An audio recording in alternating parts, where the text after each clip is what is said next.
Yeah. We're ready now. Can I have more of my guitar in monitor 1, please?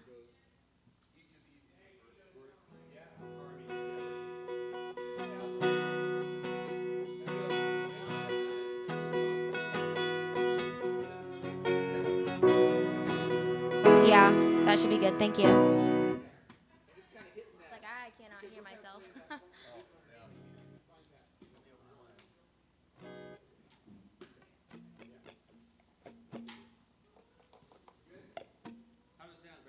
Dynamically, it did sound a bit better, though. The bridge definitely sounded better. Hmm.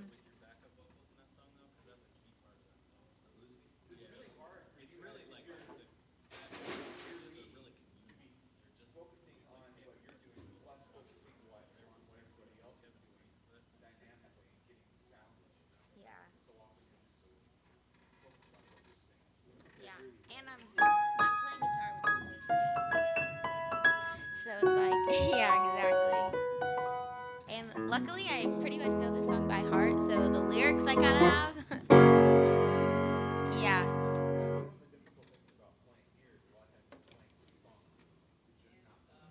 Yeah. Yeah. Check, check, check. Microphone check. Check. 1, 2, 1, 2. Microphone check. Check, check, check. Microphone check. Hold on, man. It's my time. You wait on your time to come. All right? Check, check, check. Microphone check. Check. Microphone check. Check, check, check. Microphone check. Check, check. Check. Microphone check. Check. The Holy Spirit, it's the Holy Ghost when I preach. The Holy Ghost might come through this microphone today. Check. Do we need to check with Brewster or anything? Brewster, can you hear me? Wolber or Luke or Billy or whoever is down there today, up there today. Shout out to you guys in the Quad City areas. I hope you can hear me. I dedicate this last sermon in the series to you.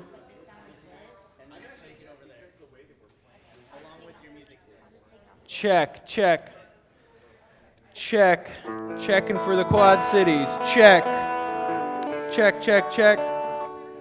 I dedicate this sermon to baby Liam of the next generation.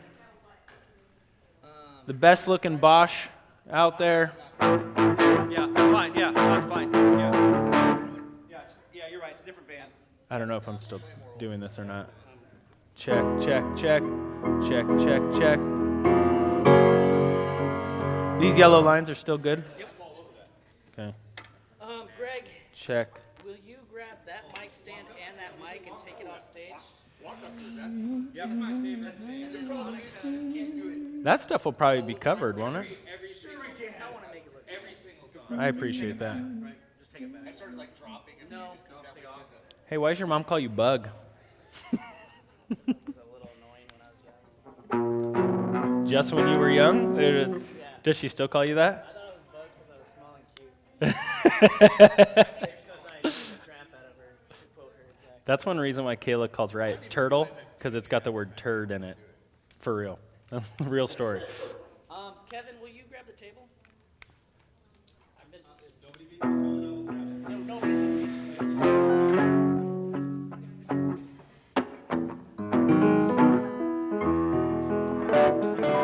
Are we good with this?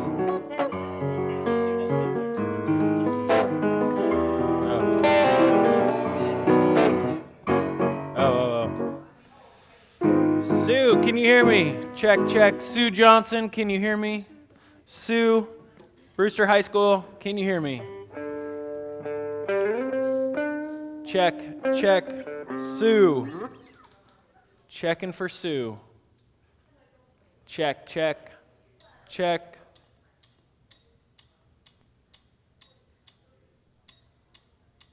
Check, check. Check, check, check. Check the tube. Only because he hasn't. I haven't changed anything on that board. Why does it always?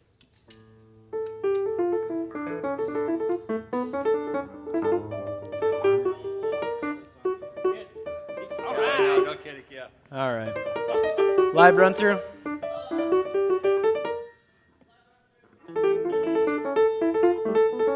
Cameron. All right. Cut it for a minute. Love you, but I mean it.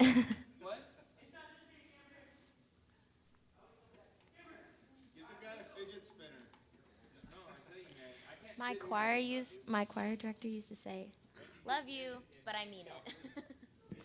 So. Yeah, that's right.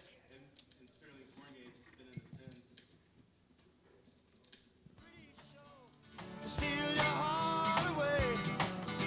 The backstage back on earth again. The dressing rooms are gray. They come on strong and it ain't too long, but I make you feel a man. But love is blind and you soon will find you're just a boy again. Yeah.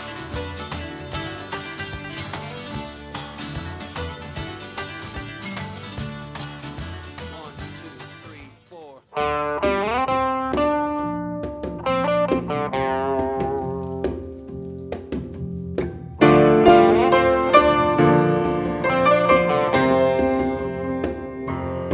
She sees them walking in a straight line. That's not really her style. And they got all the same heartbeat, but hers is falling behind. Nothing in this world could ever bring them down. Yeah, they're invincible, and she's just in the background. She says, I wish that I could be like the cool kids, 'cause all the cool kids, they seem to fit in. I wish that I could be like the cool kids, like the cool kids.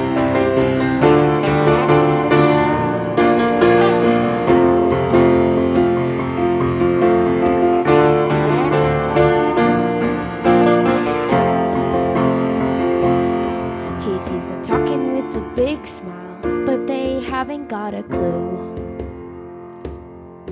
Yeah, they're living the good life, can't see what he is going through. They're driving fast cars, but they don't know where they're going. In the fast lane, living life without knowing. And he says, I wish that I could be like the cool kids, 'cause all the cool kids, they seem to fit in. I wish that I could be like the cool kids, like the cool kids.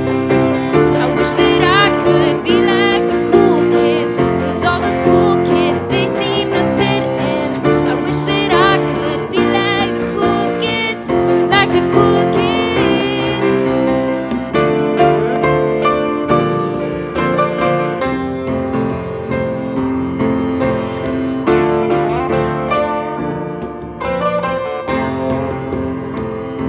And they said, I wish that I could be like the cool kids, 'cause all the cool kids, they seem to fit in. I wish that I could be like the cool kids, like the cool kids. I wish that I could be like the cool kids, 'cause all the cool kids, they seem to fit in. I wish that I could be like the cool kids, like the cool kids. I wish that I could be like the cool kids, 'cause all the cool kids, they seem to fit in. I wish that I could be like the cool kids, like the cool kids.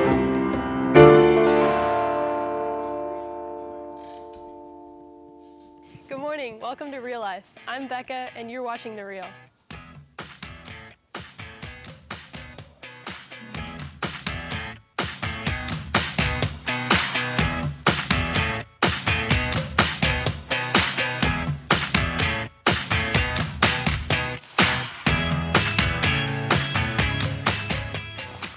For the past couple weeks, we've been talking about how we can help the next generation win, and many of you have expressed interest in getting involved in youth or children's ministry.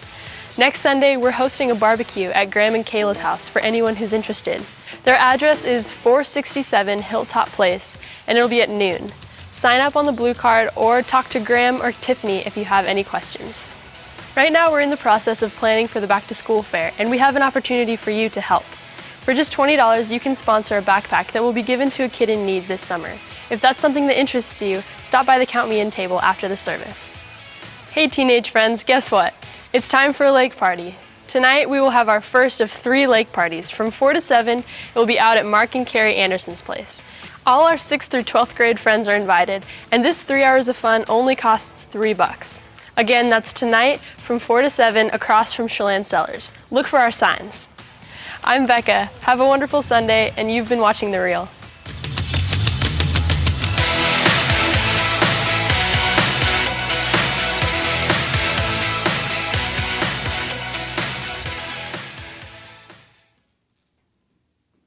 Good morning.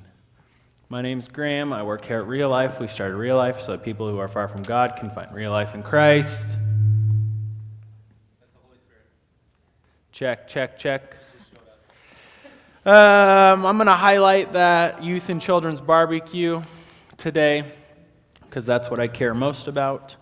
And then I'm going to start setting up my sermon a little bit. I might actually recap a little bit so I can save myself some time later on.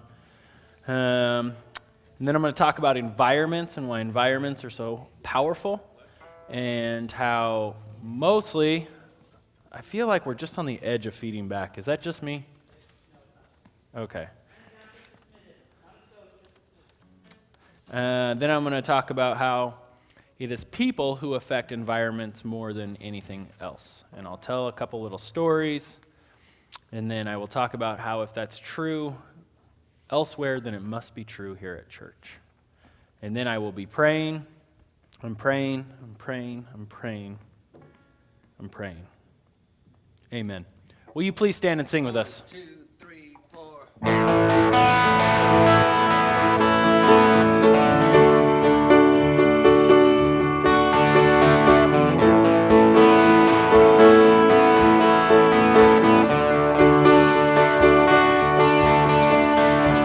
Who breaks the power of sin and darkness, whose love is mighty and so much stronger, the King of glory, the King above all kings,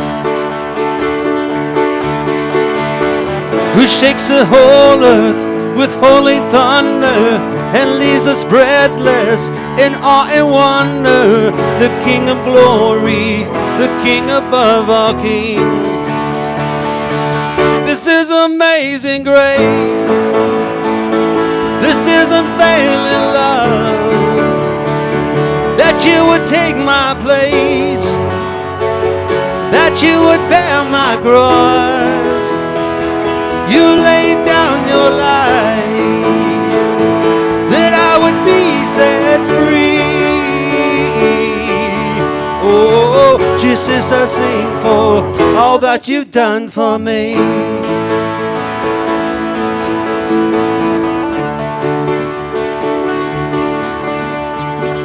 Who brings our chaos back in the order and makes it open, a son and daughter, the King of glory, the King above all kings,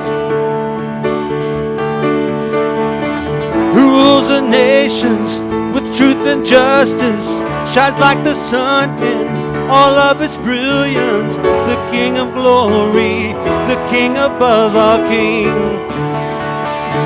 This is amazing grace. This is unfailing love. That you would take my place, that you would bear my cross.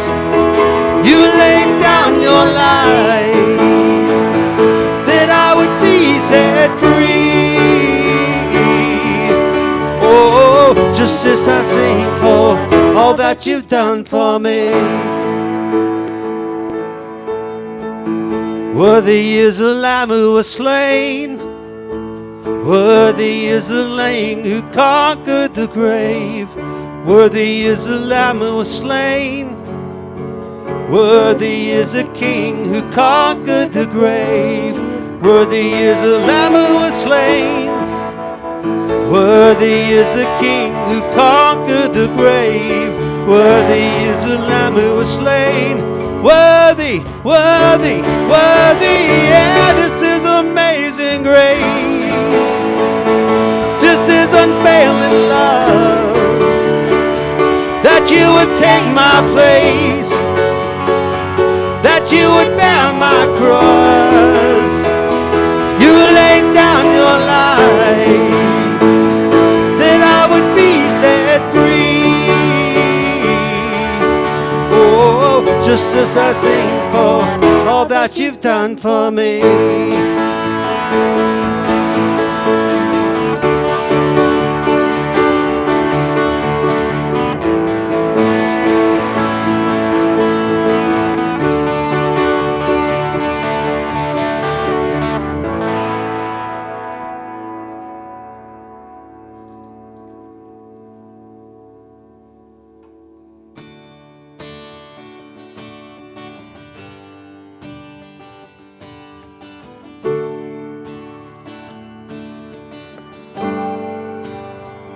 How great the chasm that lay between us.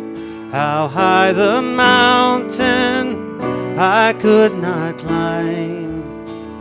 In desperation I turned to heaven and spoke your name into the night. And through the darkness your loving kindness tore through the shadows of my soul. The work is finished, the end is written. Jesus Christ, my living hope. Who could imagine so great a mercy? What heart could fathom such boundless grace? The God of ages stepped down from glory to wear my sin and bear my shame. The cross has spoken, I am forgiven. The King of Kings called me his own. Beautiful Savior, I'm yours forever. Jesus Christ, my living hope. Hallelujah, praise the one who set me free. Hallelujah, death has lost its grip on me. You have broken every chain. There's salvation in your name. Jesus Christ, my living hope. Then came the morning that sealed the promise. Your buried body began to breathe. Out of the silence, the roaring lion declared the grave has no claim on me. Then came the morning that sealed the promise. Your buried body began to breathe. Out of the silence, the roaring lion declared the grave has no claim on me. Oh Jesus, yours is the victory. Oh, hallelujah, praise the one who set me free. Hallelujah, death has lost its grip on me. You have broken every chain. There's salvation in your name. Jesus Christ, my living hope. Hallelujah, praise the one who set me free. hallelujah. Death has lost its grip on me. You have broken every chain. There's salvation in your name, Jesus Christ, my living hope. Oh, Jesus Christ, my living hope. Oh, God, you are my living hope.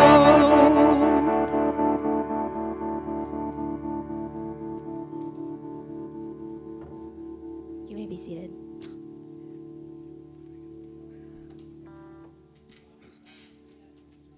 Yeah, I will. I just forgot to. Yeah. 1, 2, 3, 4.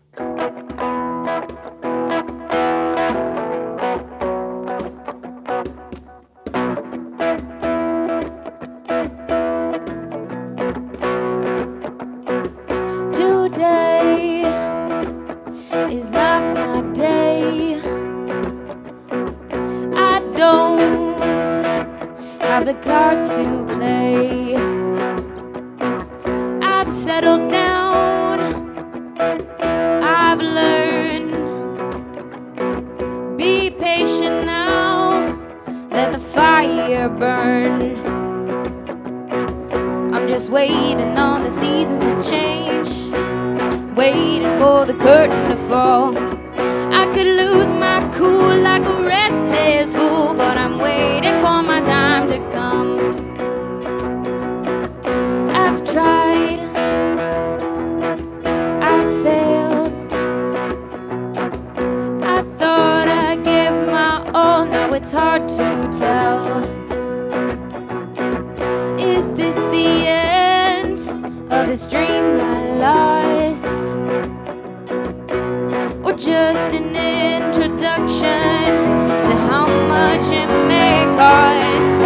I'm just waiting on the season to change, waiting for the curtain to fall. I could lose my cool like a restless fool, but I'm waiting for my time to come. Yes, I'm waiting for my time to come. I'm still waiting for my time to come.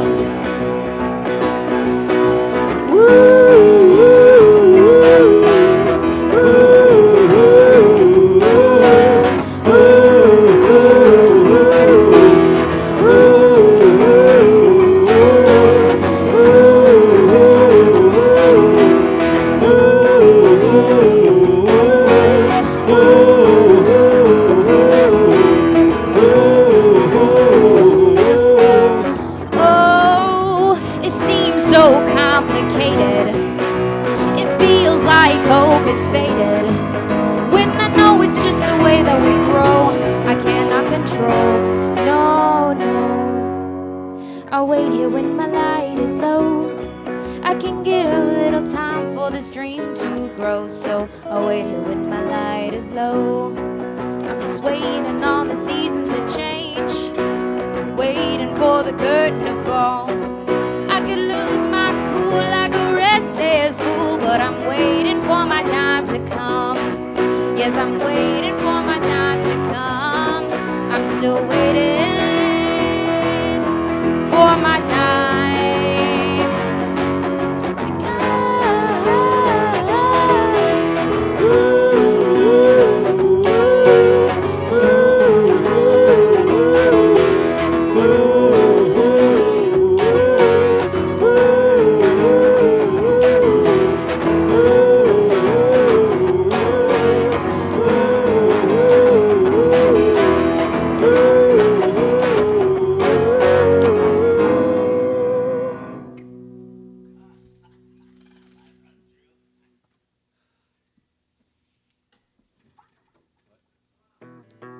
video. This famous character.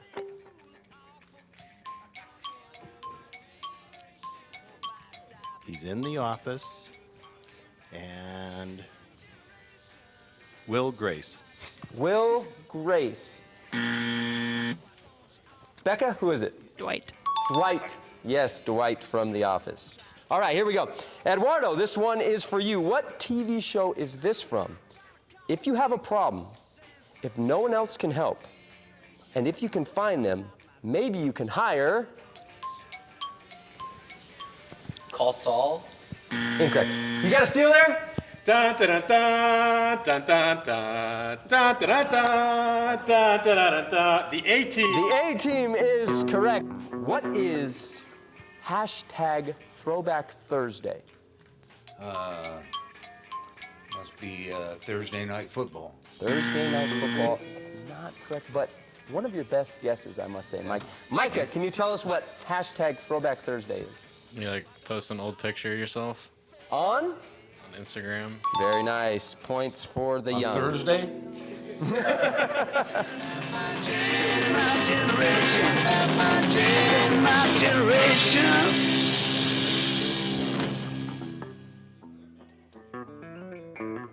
thing they had me on this thing, because I know a lot of this stuff. Guys, I guess they got to be rules. I guess, yeah. Yeah.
Oh, that's just a platform he's going on. I want retroactive. I want reparations if you're doing that crap.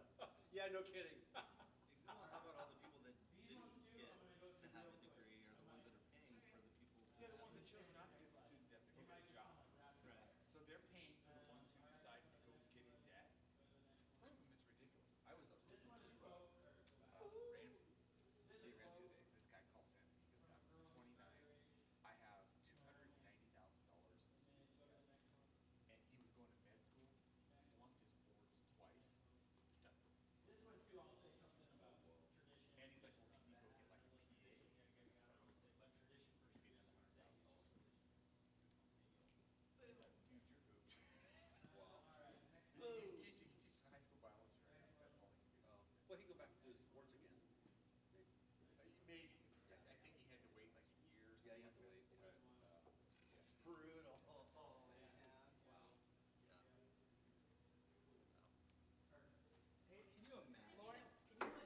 No. At 29, almost $300,000 in debt. I've never been $300,000. Good morning. Welcome to Real Life. I'm Becca, and you're watching The Real.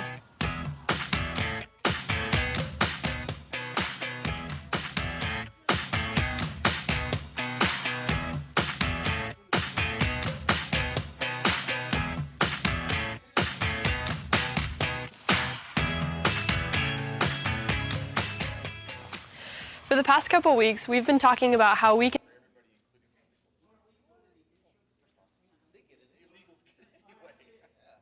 Next Sunday, we're hosting a barbecue at Graham and Kayla's house for anyone who's interested. Their address is 467 Hilltop Place, and it'll be at noon. Sign up on the blue card or talk to Graham or Tiffany if you have any questions. Just because we get around. Dan, you need to name this famous character.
don't you all fade away? Don't try and dig what we all say. I'm not trying to cause a big sensation. I'm just talking about my generation. My generation. This is my generation, baby.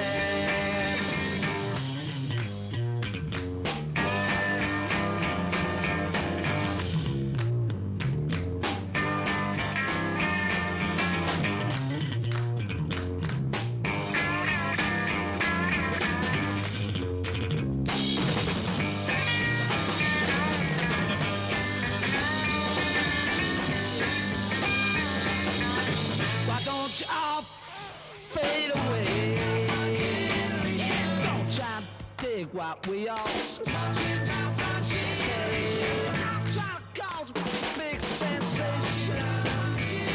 Just talking about my generation. This is my generation. This is my generation, baby. My generation.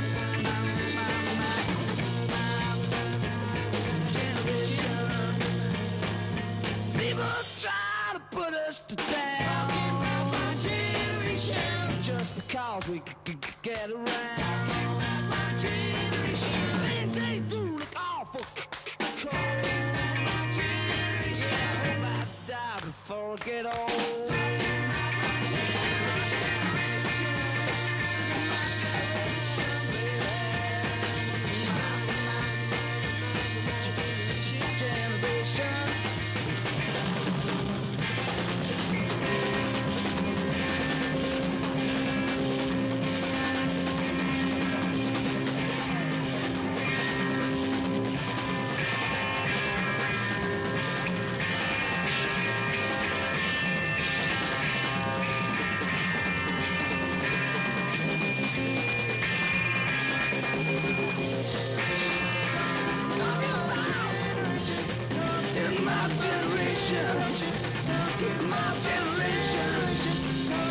My generation, baby.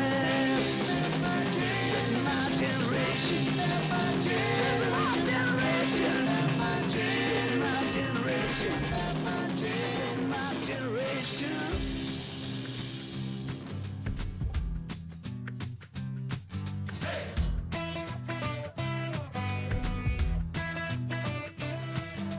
Double wide quick stop, midnight T-top, Jack in her cherry coke town. Mama and Daddy put their roots right here, 'cause this is where the car broke down. Yellow dog school bus, kicking up red dust, picking us up by a barbed wire fence. MTV on the RCA, no AC in the vents. We were Jesus Save Me, Blue Jean Baby, born in the USA. Trailer park truck stop, faded little map dots, New York to LA. We were teenage dreaming, front seat leaning, baby come give me a kiss. Put me on the cover of the Rolling Stone, uptown, down home, American kids.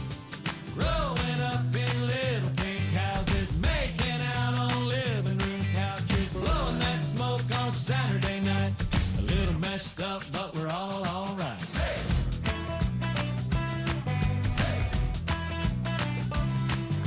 Baptist church parking lot, trying not to get caught. Take her home and give her your jacket. Making it to second base, but saying you went all the way Monday afternoon at practice. Sister's got a boyfriend Daddy doesn't like. Now he's sitting out back 30-30 in his lap in the blue bug zapper light. We were Jesus Save Me, Blue Jean Baby, born in the USA. Trailer park truck stop, faded little map dots, New York to LA. We were teenage dreaming, front seat leaning, baby come give me a kiss. Put me on the cover of the Rolling Stone, uptown, down home, American kids. Growing up in little pink houses.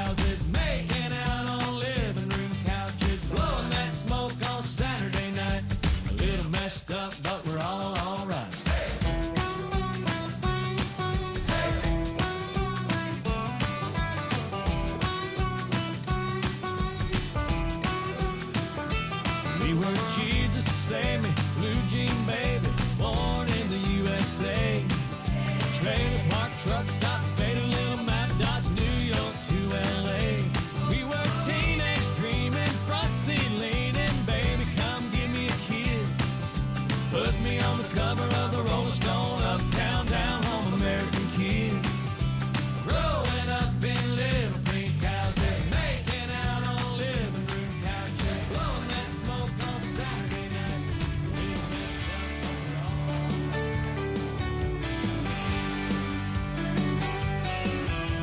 driving through town, just my boy and me, with a Happy Meal in his booster seat, knowing that he couldn't have the toy till his nuggets were gone. A green traffic light turned straight to red. I hit my brakes and mumbled under my breath. His fries went a-flying and his orange drink covered his lap. Well, in my 4-year-old said a 4-letter word. It started with S, and I was concerned. So I said, son, now where'd you learn to talk like that? He said, I've been watching you, Dad, ain't that cool? I'm your buckaroo, I wanna be like you and eat all my food and grow as tall as you are. We got cowboy boots and camo pants, yeah, we're just alike, hey, ain't we, Dad? I wanna do everything you do, so I've been watching you.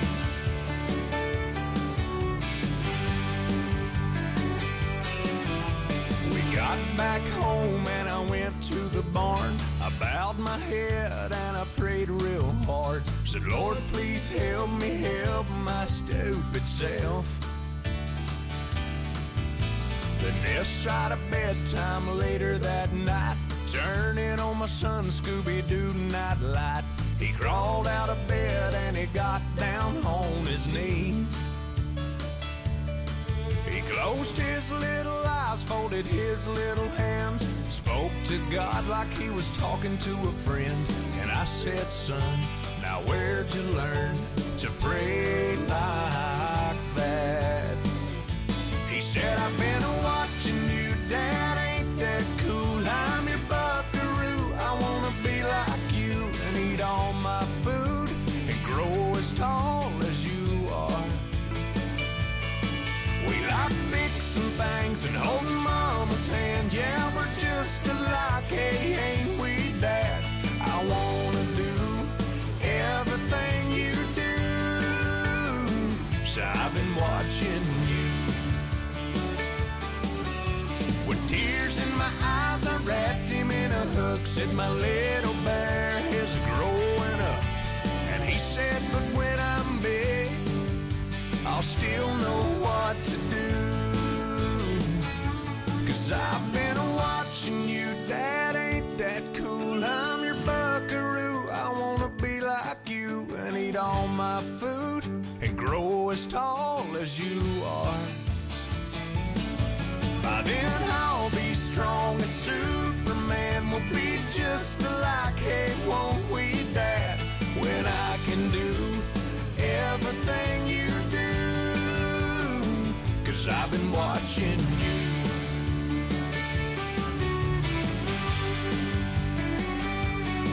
Hey, yeah.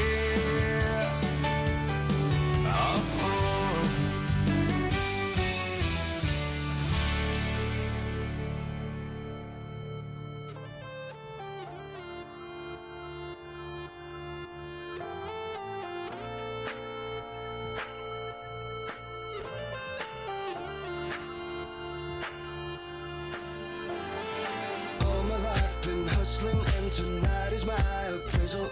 Cause I'm a hooker selling songs and my pimp's a record label. This world is full of demon stocks and bonds and Bible traders. So I do the deed, get up and leave a climber and a sadist, yeah. Are you ready for the sequel? Ain't ready for the latest?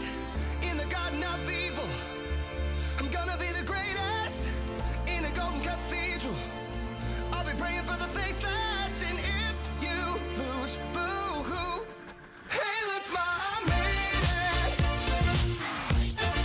Hey, look, Ma, I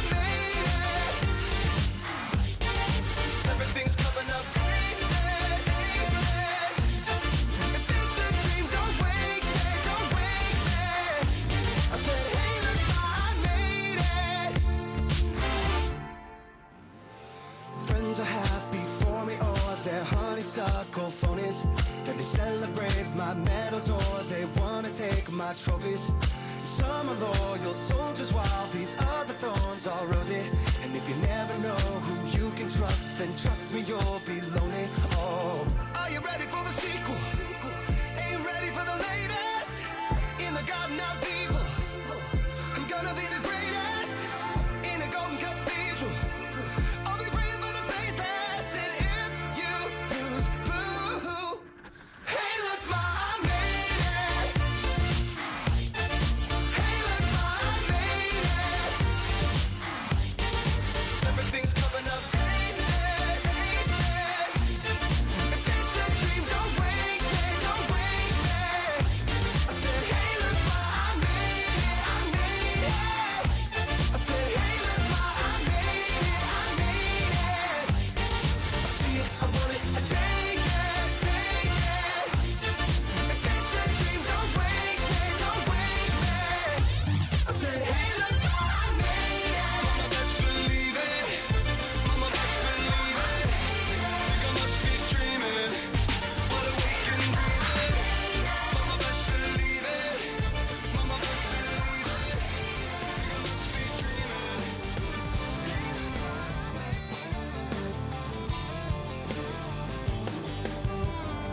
You could say I'm a little bit crazy. You could call me insane. Walking around with all these whispers running around here in my brain. I just can't help but hear 'em. Man, I can't avoid it. I hear voices.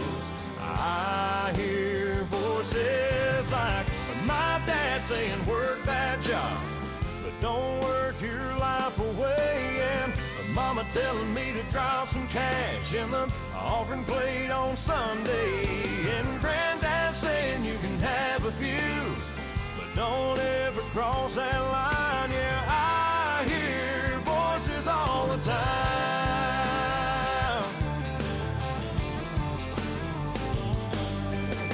Turns out I'm pretty dang lucky for all that good advice.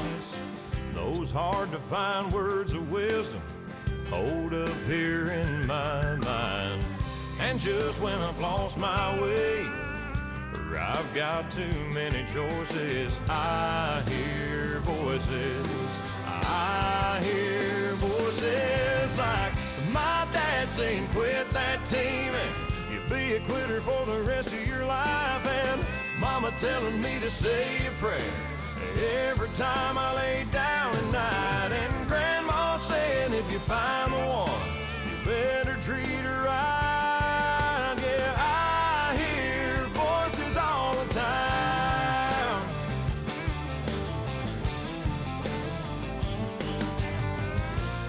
Sometimes I try to ignore them, but I thank God for them, 'cause they made me who I am. My dad saying work that job, but don't work your life away. And mama telling me to drop some cash in the offering plate on Sunday. And granddad saying you can have a few, but don't ever cross that line. Yeah, I hear voices all the time. Yeah, I hear voices all the time. All the time.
abuse and they use you before you even know. For love is blind and you're far too kind. Don't ever let it show. I wish that I knew what I know now. When I was younger, I wish that I knew what I know now. When I was stronger, the can such a pretty show. Will steal your heart away. The backstage back on earth again. The dressing rooms are great. They come on strong and it ain't too long, but I make you feel a man. But love is blind and you soon will find you're just a boy again.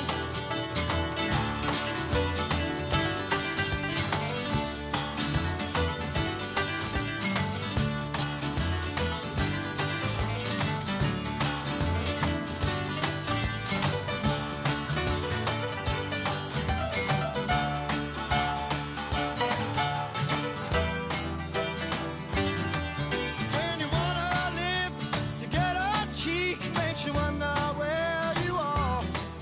If you want some more, then she's fast asleep. Did you twinkling with the stars? For a young grandson, there's nothing I can say. They'll have to learn just like me, and that's the hardest way. Ooh la la, ooh la la la la, yeah.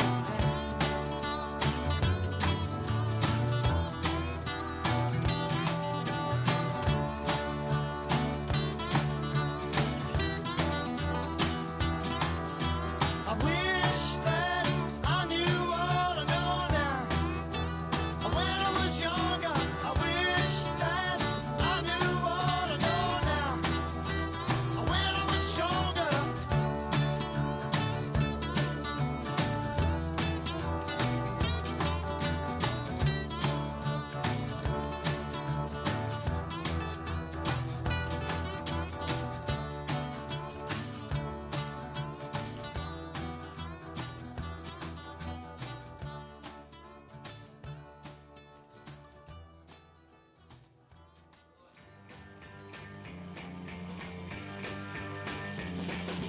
People try to put us to down. Talking about my generation.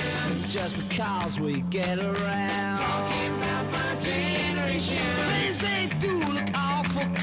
Talking about my generation. I hope I die before I get old. Talking about my generation. This is my generation, baby. Why don't you all fade away? Don't try to dig what we all say. I'm not trying to cause a big sensation. I'm just talking about my generation. My generation. This is my generation, baby.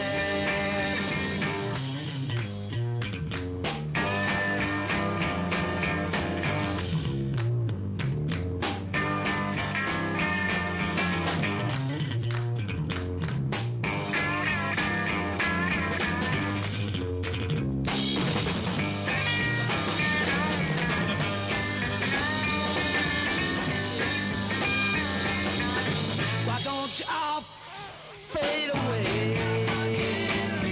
Don't try to dig what we all say. I'm trying to cause a big sensation. Just talking about my generation. This is my generation. This is my generation, baby. My generation.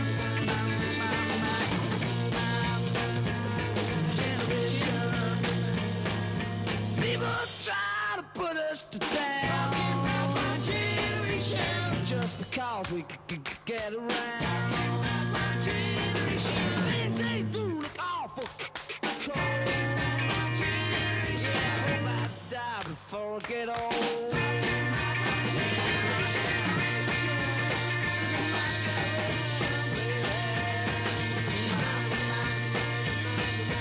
Generation.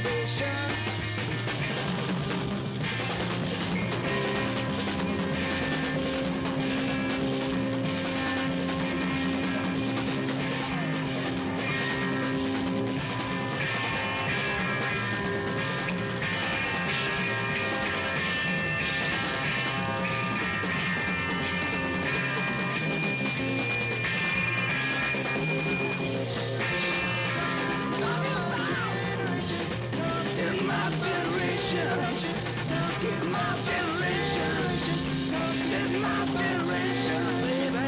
This is my generation. This is my generation. This is my generation. This is my generation.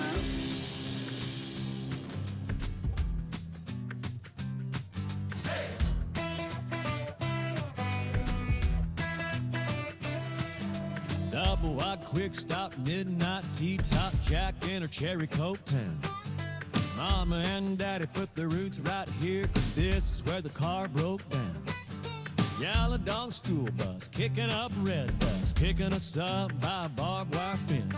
MTV on the RCA, no AC in the vents. We were Jesus Save Me, blue jean baby, born in the USA. Trailer park truck stop, faded little map dots, New York to LA. We were teenage dreaming, front seat leaning, baby come give me a kiss. Put me on the cover of the Rolling Stone, uptown, down home, American kids. Growing up in little pink houses, making out on living room couches, blowing that smoke on Saturday night. A little messed up, but we're all alright.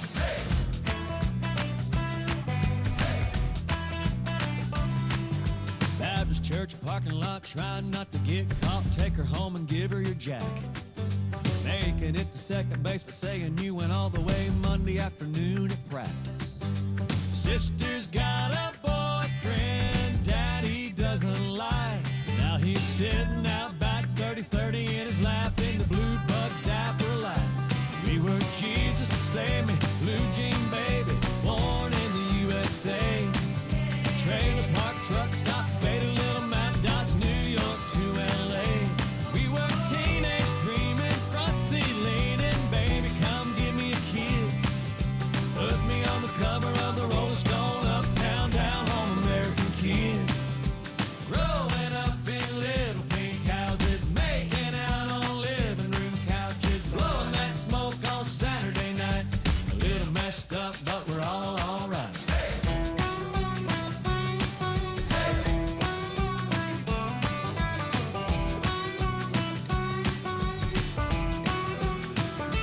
We were Jesus Save Me, blue jean baby, born in the USA. Trailer park truck stop, faded little map dots, New York to LA. We were teenage dreaming, front seat leaning, baby come give me a kiss. Put me on the cover of the Rolling Stone, uptown, down home, American kids. Growing up in little pink houses, making out on living room couches, blowing that smoke on Saturday night.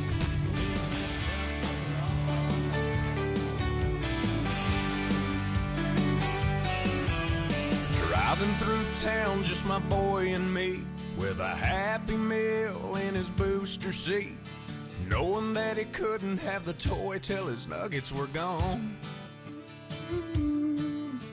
A green traffic light turned straight to red. I hit my brakes and mumbled under my breath. His fries went a-flying and his orange drink covered his lap. Well, in my 4-year-old said a 4-letter word. It started with S, and I was concerned. So I said, son, now where'd you learn to talk like that?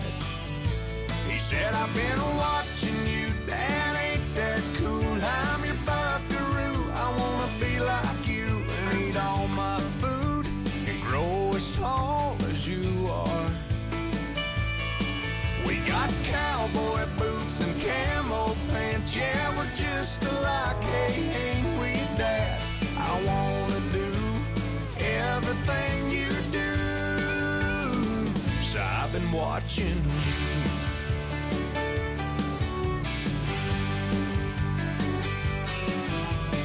Got back home and I went to the barn. I bowed my head and I prayed real hard. Said, Lord, please help me help my stupid self. Then this side of bedtime later that night, turning on my son Scooby-Doo nightlight. He crawled out of bed and he got down on his knees.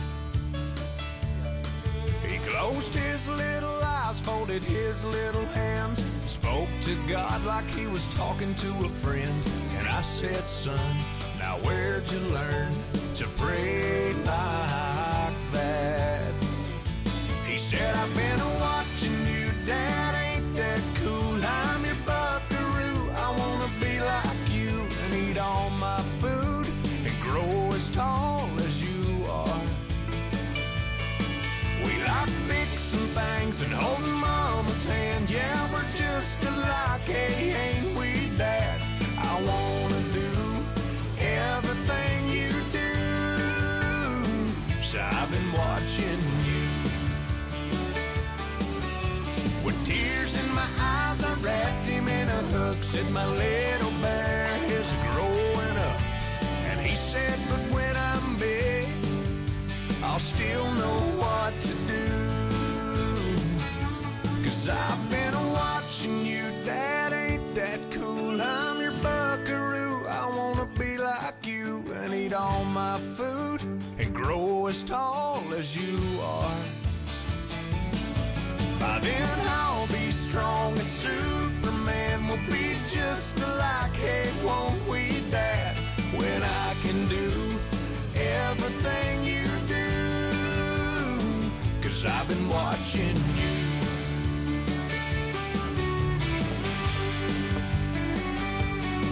Hey, yeah.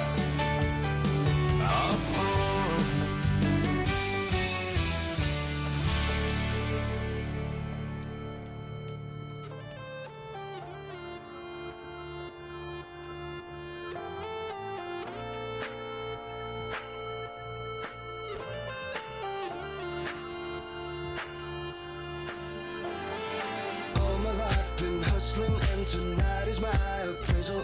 'Cause I'm a hooker selling songs and my pimp's a record label. This world is full of demon stocks and bonds and Bible traders. So I do the deed, get up and leave a climber and a sadist, yeah. Are you ready for the sequel? Ain't ready for the latest? In the garden of evil, I'm gonna be the greatest. In a golden cathedral, I'll be praying for the faithless. And if you lose, boo-hoo. Hey, look, Mom. 1, 2, 3, 4.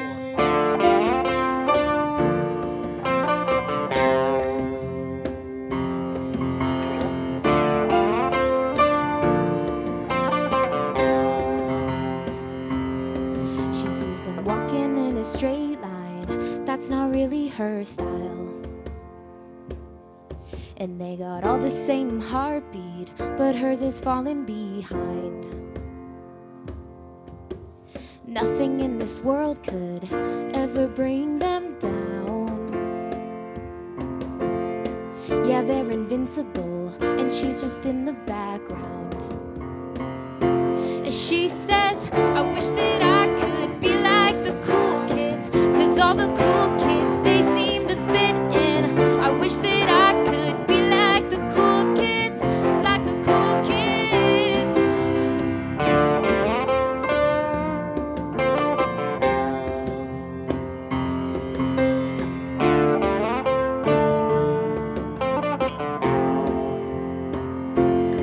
He sees them talking with a big smile, but they haven't got a clue. Yeah, they're living the good life, can't see what he is going through. They're driving fast cars, but they don't know where they're going. In the fast lane, living life without knowing. And he says, I wish that I could be like the cool kids, 'cause all the cool kids, they seem to fit in. I wish that I could be like the cool kids, like the cool kids. I wish that I could be like the cool kids, 'cause all the cool kids, they seem to fit in. I wish that I could be like the cool kids, like the cool kids.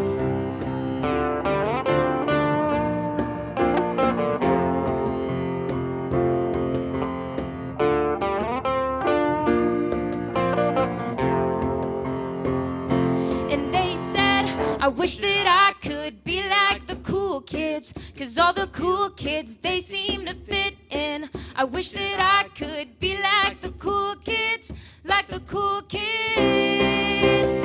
I wish that I could be like the cool kids, 'cause all the cool kids, they seem to fit in. I wish that I could be like the cool kids, like the cool kids. I wish that I could be like the cool kids, 'cause all the cool kids, they seem to fit in. I wish that I could be like the cool kids, like the cool kids.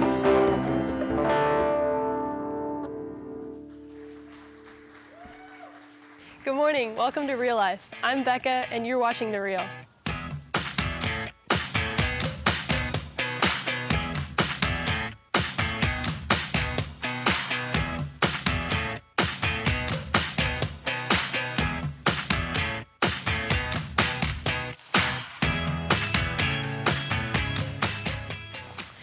For the past couple weeks, we've been talking about how we can help the next generation win, and many of you have expressed interest in getting involved in youth or children's ministry. Next Sunday, we're hosting a barbecue at Graham and Kayla's house for anyone who's interested. Their address is 467 Hilltop Place, and it'll be at noon. Sign up on the blue card or talk to Graham or Tiffany if you have any questions. Right now, we're in the process of planning for the back to school fair, and we have an opportunity for you to help. For just $20, you can sponsor a backpack that will be given to a kid in need this summer. If that's something that interests you, stop by the Count Me In table after the service. Hey teenage friends, guess what? It's time for a lake party. Tonight we will have our first of 3 lake parties. From 4 to 7, it will be out at Mark and Carrie Anderson's place. All our 6th through 12th grade friends are invited, and this 3 hours of fun only costs $3. Again, that's tonight from 4 to 7 across from Chelan Cellars. Look for our signs. I'm Becca. Have a wonderful Sunday, and you've been watching The Real.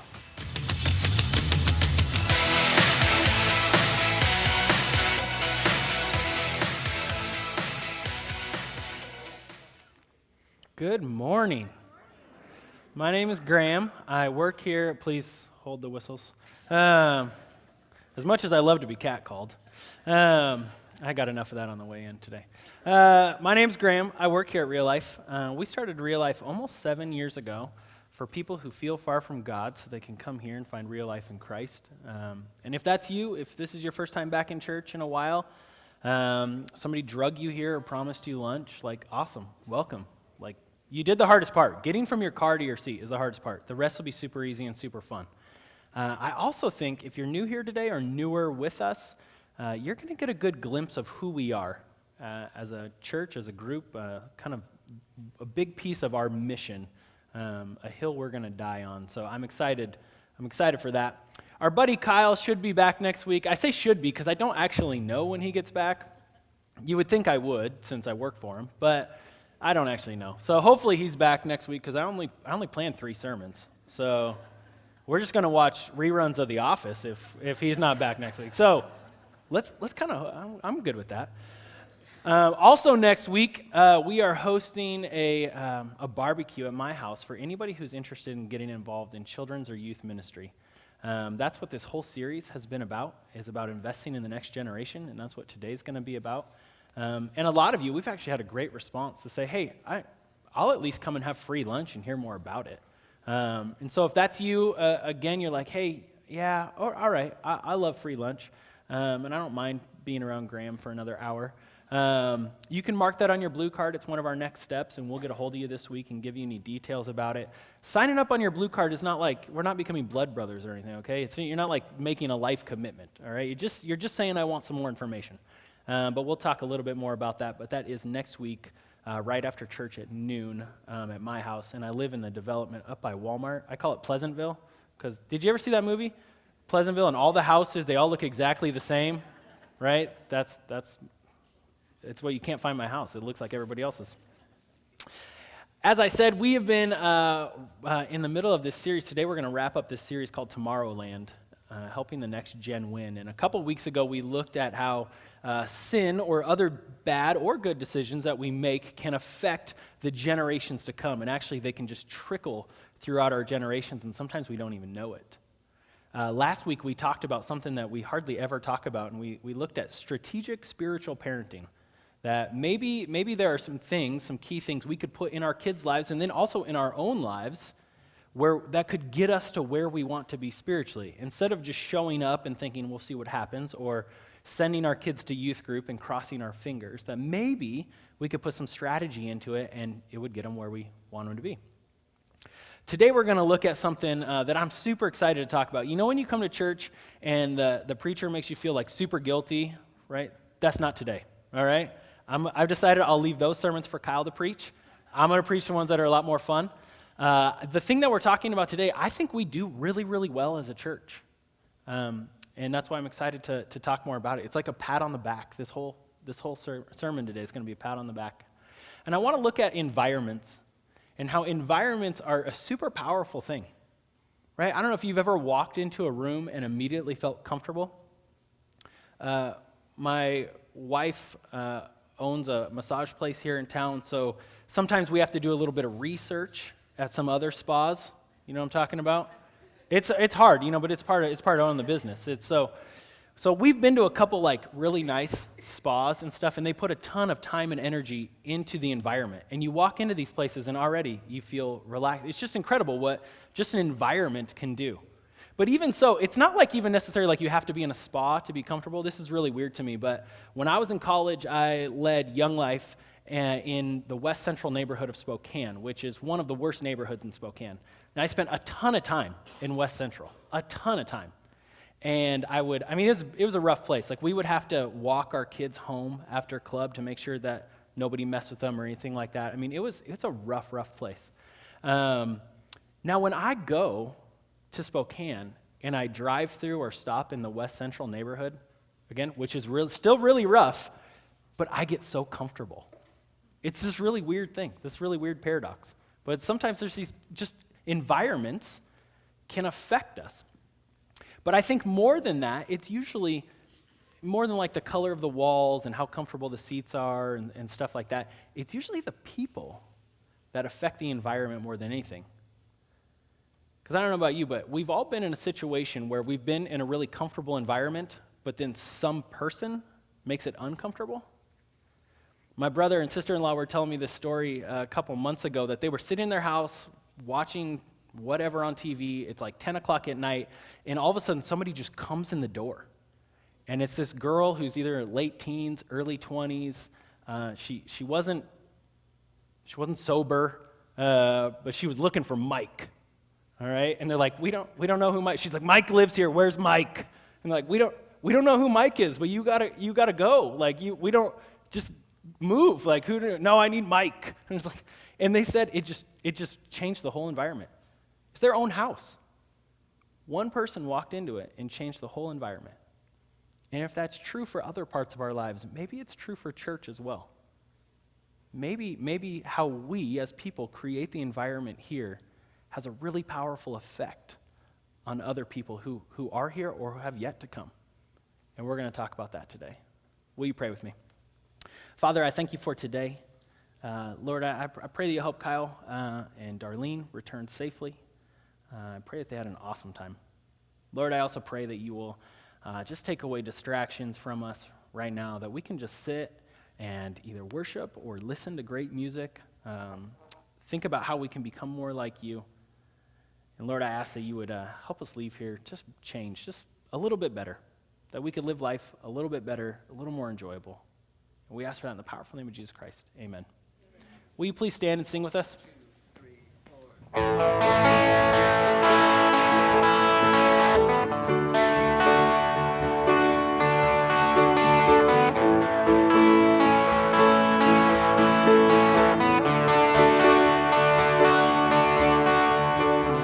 Who breaks the power of sin and darkness, whose love is mighty and so much stronger, the King of glory, the King above all kings,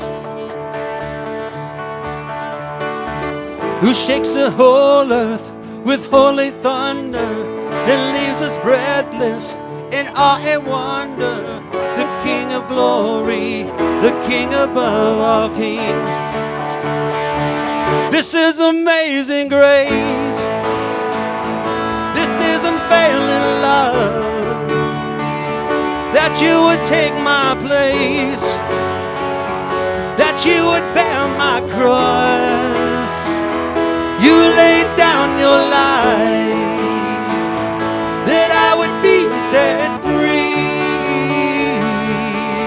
Oh, just as I sing for all that you've done for me.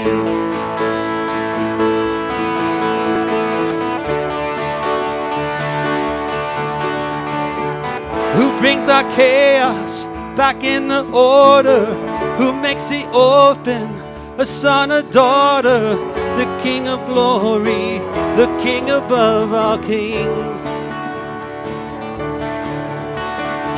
who rules the nations with truth and justice, shines like the sun in all of its brilliance, the King of glory, the King above all kings. This is amazing grace.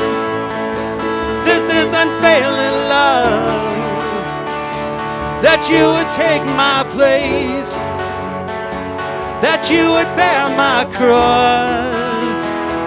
You laid down your life, that I would be set free. Oh, just as I sing for all that you've done for me. Worthy is the Lamb who was slain, worthy is the King who conquered the grave, worthy is the Lamb who was slain, worthy is the King who conquered the grave, worthy is the Lamb who was slain, worthy is the King who conquered the grave, worthy is the Lamb who was slain, worthy, worthy, worthy, yeah, this is amazing grace. This is unfailing love, that you would take my place, that you would bear my cross. You laid down your life, that I would be set free. Oh, just as I sing for all that you've done for me.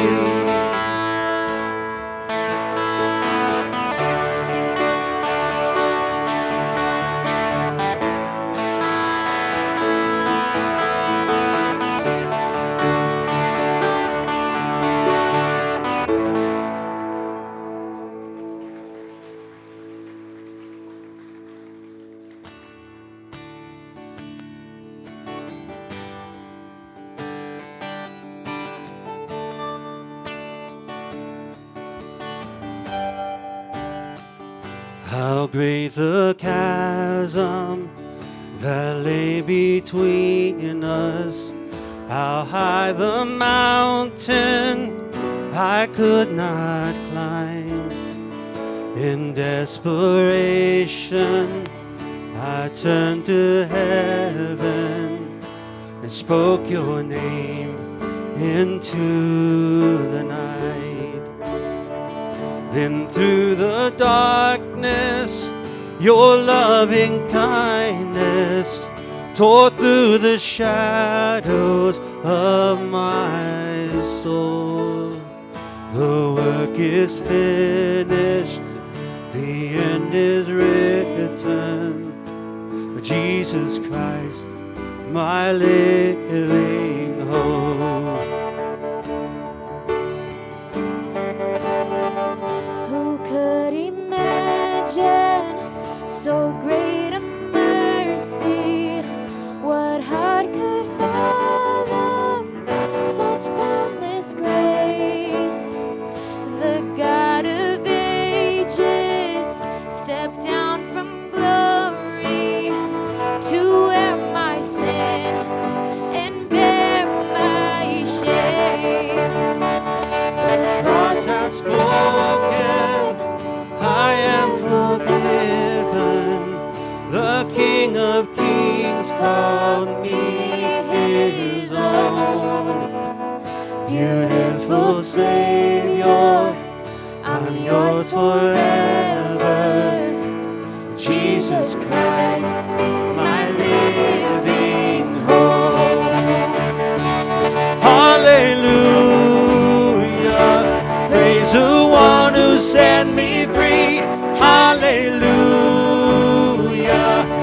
Death has lost its grip on me.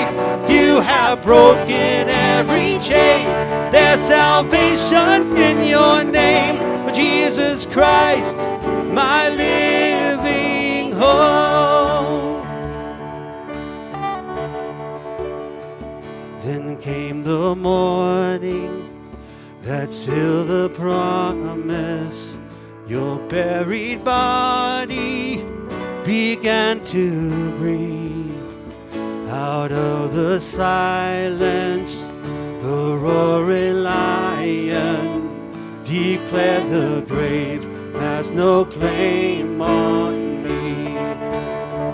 Then came the morning that sealed the promise. Your buried body began to breathe.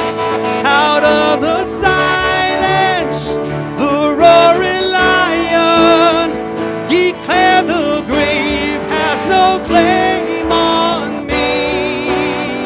Oh, Jesus, yours is a victory. Oh, hallelujah. Praise the one who set me free. Hallelujah. Death has lost its grip on me. You have broken every chain. There's salvation in your name, Jesus Christ, my living hope. Hallelujah. Praise the one who set me free. Hallelujah. Death has lost its grip on me. You have broken every chain. There's salvation in your name, Jesus Christ, my living hope. Jesus Christ, my living hope. Oh, go, God, you are my living hope. You may be seated.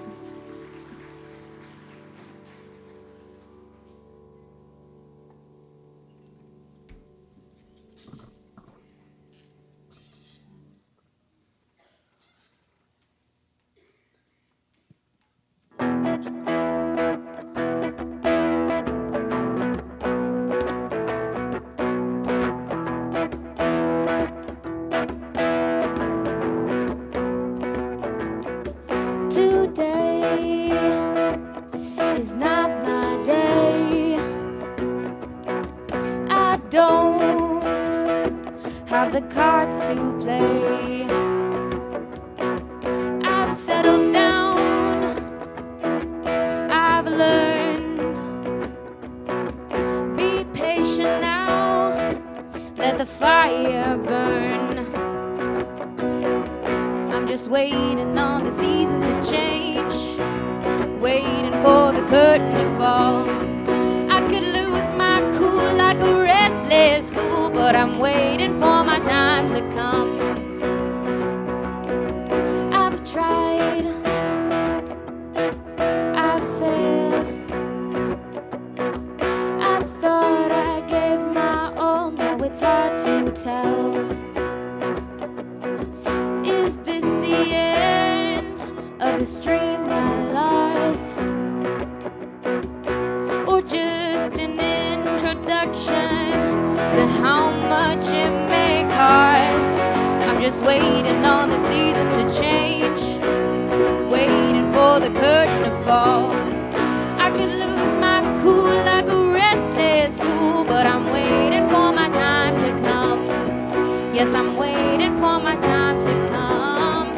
Yes, I'm waiting for my time to come.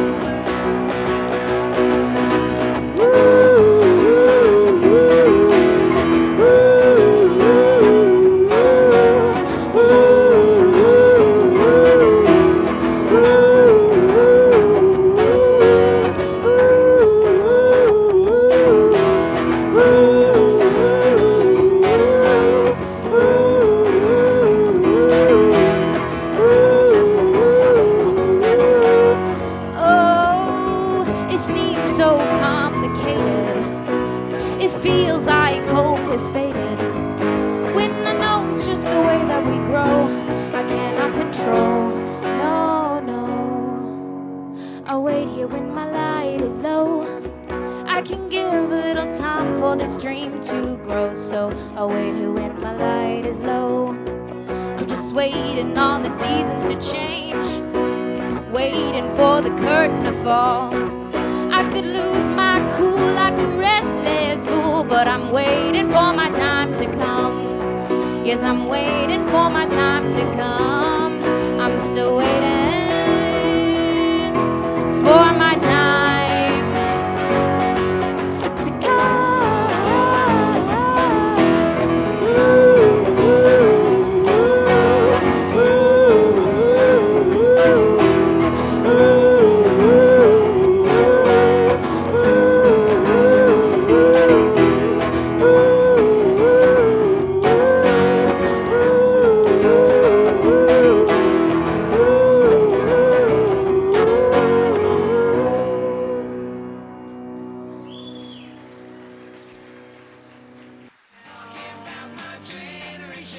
Just because we get around. Dan, you need to name this famous character.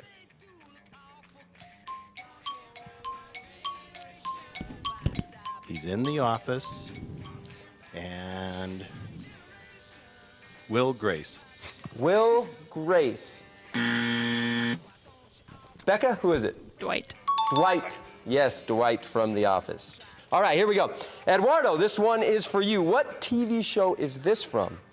If you have a problem, if no one else can help, and if you can find them, maybe you can hire... Call Saul. Incorrect. You got a steal there? Dun, dun, dun, dun, dun, dun, dun, dun, dun, dun, dun, dun, dun. The A-Team. The A-Team is correct.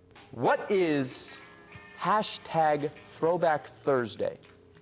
Must be Thursday Night Football. Thursday Night Football is not correct, but one of your best guesses, I must say, Mike. Micah, can you tell us what hashtag Throwback Thursday is? You like post an old picture of yourself On? on Instagram. Very nice. Points for the young. Thursday?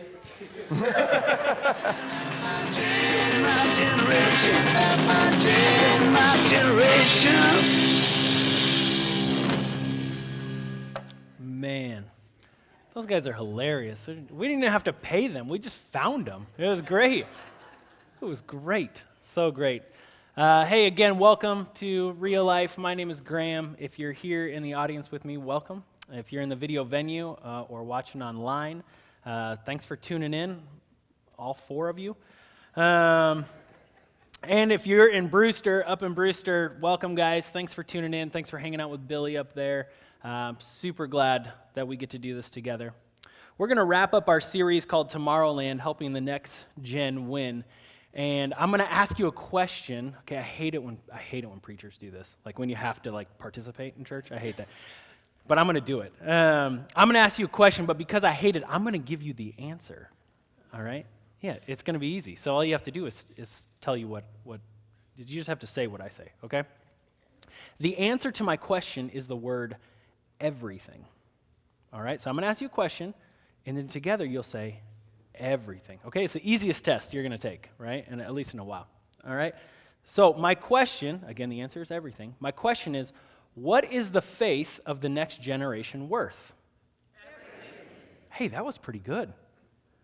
You guys stopped by the coffee station on the way in. That was pretty good. That was pretty good. Yeah, the faith of the next generation is worth everything. Is it not? That for us to pass on our faith, those of us who claim to be Christians or Jesus-following people, we should be willing to do anything and everything to pass that on to the next generation. And again, as I said in the earlier today, I think we do this pretty well as a church, but that doesn't mean that we shouldn't talk about it, because it's a huge piece of who we are. It's one of the hills that we've decided that we're going to die on. We said last week that we say it takes a village to raise a kid, and we're all in the village. So we all have to play a part. We all have to do something. I'm going to tell you something about myself that is super weird. I know it's weird already before I say it. That's why I'm going to admit that out loud. But this is true about me, and it's weird, okay? I like get excited. I get giddy when this happens. I love when I'm in a public place, like a restaurant or a coffee shop or something like that, and an Amber Alert goes off, and everybody's phone pops up, right? I love it. I know it's weird, but I love it, right? And I'll tell you why I love it. Because we have decided as a society that children have such a high value to us that we're all willing to be a little inconvenienced for one kid. And even when you look at your phone and you're like, Northern California, and you're like, why do I need to know about this? But you don't, it's a child on the other end of that. And as a society, we've said that child is worth everybody in the Pacific Northwest being inconvenienced for just a little bit, because we all think children are worth it. And I love that, because again, I work with kids, I love kids, I'm awkwardly passionate about kids and teenagers, so that's just my thing. I love that stuff, because it's all of our job, it's all of our concern to invest in the next generation. In order to do that, we have to know who the next generation is. So I've got these different generations listed up here, and automatically you're going to look for the year you were born and which generation you fit into, okay? Just know this, it's a little gray, okay? Some of you are on the bubble, like myself, made in '86, right? Thank you, Jordan. There's like 3 of us in here, made in '86. And I'm somewhere between Generation X and a millennial. I resonate with both of them because I'm kind of on the bubble. There's a lot of different things that can determine what generation you fit into, or even which 2 of them you kind of fit into. But first, we have the greatest generation up here. We called them the greatest generation because they went off to war, they fought for our country, then they came back and they got right to work. And because of that, because of their time at war, and they're missing of their lady friends, they created the baby boomers. And we call them the baby boomers because it was the biggest generation by far that America had seen yet, all right? If you don't understand that, Google it, all right? Then you got Generation X, and Generation X is known for being super rebellious. And all of our generations are going to be affected by the events that took place, especially when we were young. If you're part of Generation X, then you grew up with race riots, Roe versus Wade, and Watergate, just to name 3, right? No wonder why you're messed up, all right? That's a lot of stuff going on right there. Then here's my people, we created the millennials. I think millennials is like the first generation that you can't say in a positive light. Like, we only know them as negative. Like, it just sounds negative. Millennials, millennials, right? Well, like a cuss word, or kind of like throwing up a little bit, millennials, all right? Nobody likes millennials. Those are my people. I'm the king of them, all right? Millennials are the first generation, though, that had the internet in their house and had access to the World Wide Web almost whenever they wanted, right? And then the difference between millennials and Generation Z, which would be our kids today, is that Generation Z grew up with smartphones, right? That has to affect how we grow up when our kids no longer need to come and ask us questions. It's all right here. So we're all a little, again, you might fit into 1 or 2 of them a little bit. You might resonate with one more than another one, but this is where we're at today, especially. We're going to focus on these 2 generations, millennials and Generation Z. Because this is really anybody 35 and under. This is the next generation. This is the future of our church, of our country, of whatever other groups you're a part of. These 2 groups is a big part of that. And in order to invest in them, we have to understand the times that they grow up in, because we're all affected by the environments we grew up in. So let's talk a little bit about the environments that these guys are growing up in. They live in a world of speed, right? 2-day shipping and instant downloads, still not fast enough, right? You're like getting mad at your phone, shaking it like that's going to help, right? It's downloading a movie. Like, give it a second, okay? Convenience, right? You can sit on your couch and you can order food from any restaurant you want, and a stranger will come to your house and bring it to you, right? We love convenience. In fact, I just saw this thing that Uber, now on Uber, there's a option you can have where you push it if you don't want to talk to your Uber driver, right? You don't even have to tell them that. You just push a button and they I don't know, it's like mute button or something. I don't know how it works exactly, but that's ridiculous. But I'm not saying I wouldn't use it. All right, entertainment. Entertainment is everywhere. We've been talking about this a lot. in youth ministry that we like can't compete with this, entertainment-wise. We can't compete with this. There's more entertainment on this device than all of your childhood combined. All right? If you're not Generation Z, you have no idea how much this is affecting kids today. Well, I guess they probably don't either. We nurture kids probably too much. We've got kind of this bubble-wrapped generation, and I don't think it's their fault. I don't think it's parents' fault. We'll talk about that a little more too. And kids are growing up with a sense of entitlement today. We have raised them up, and especially we value youth, just the idea of youth, so much. And if this is the environment that our kids are growing up in, then they're going to naturally assume some things about the world, right? And this is what they're going to assume.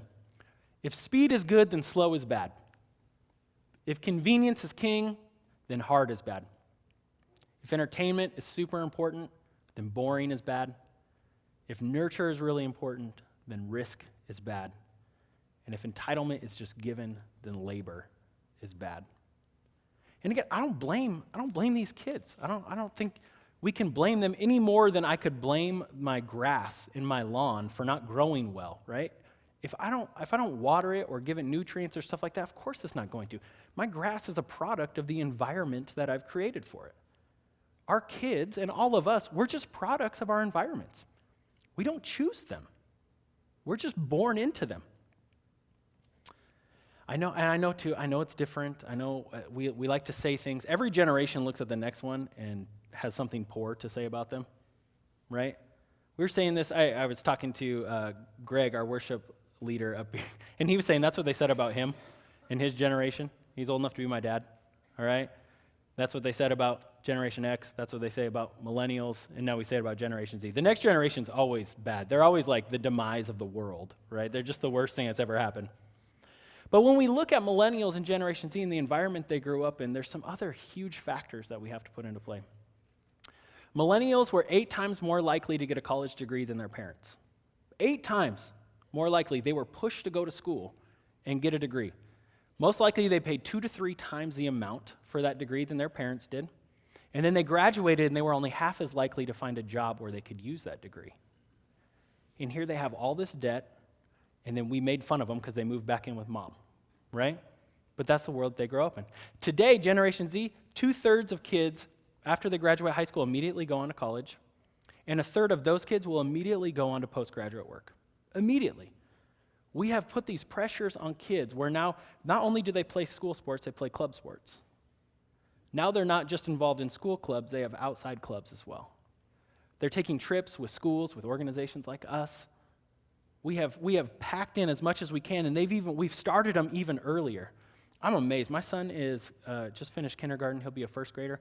I can't believe the amount of things that we get sent home, the different events and the different clubs and the different sports he can be a part of already. He's 6. It blows me away. And some of you know, you have kids that are older and you've been there. For me, I'm just learning this right now. We have pushed kids harder and harder and harder.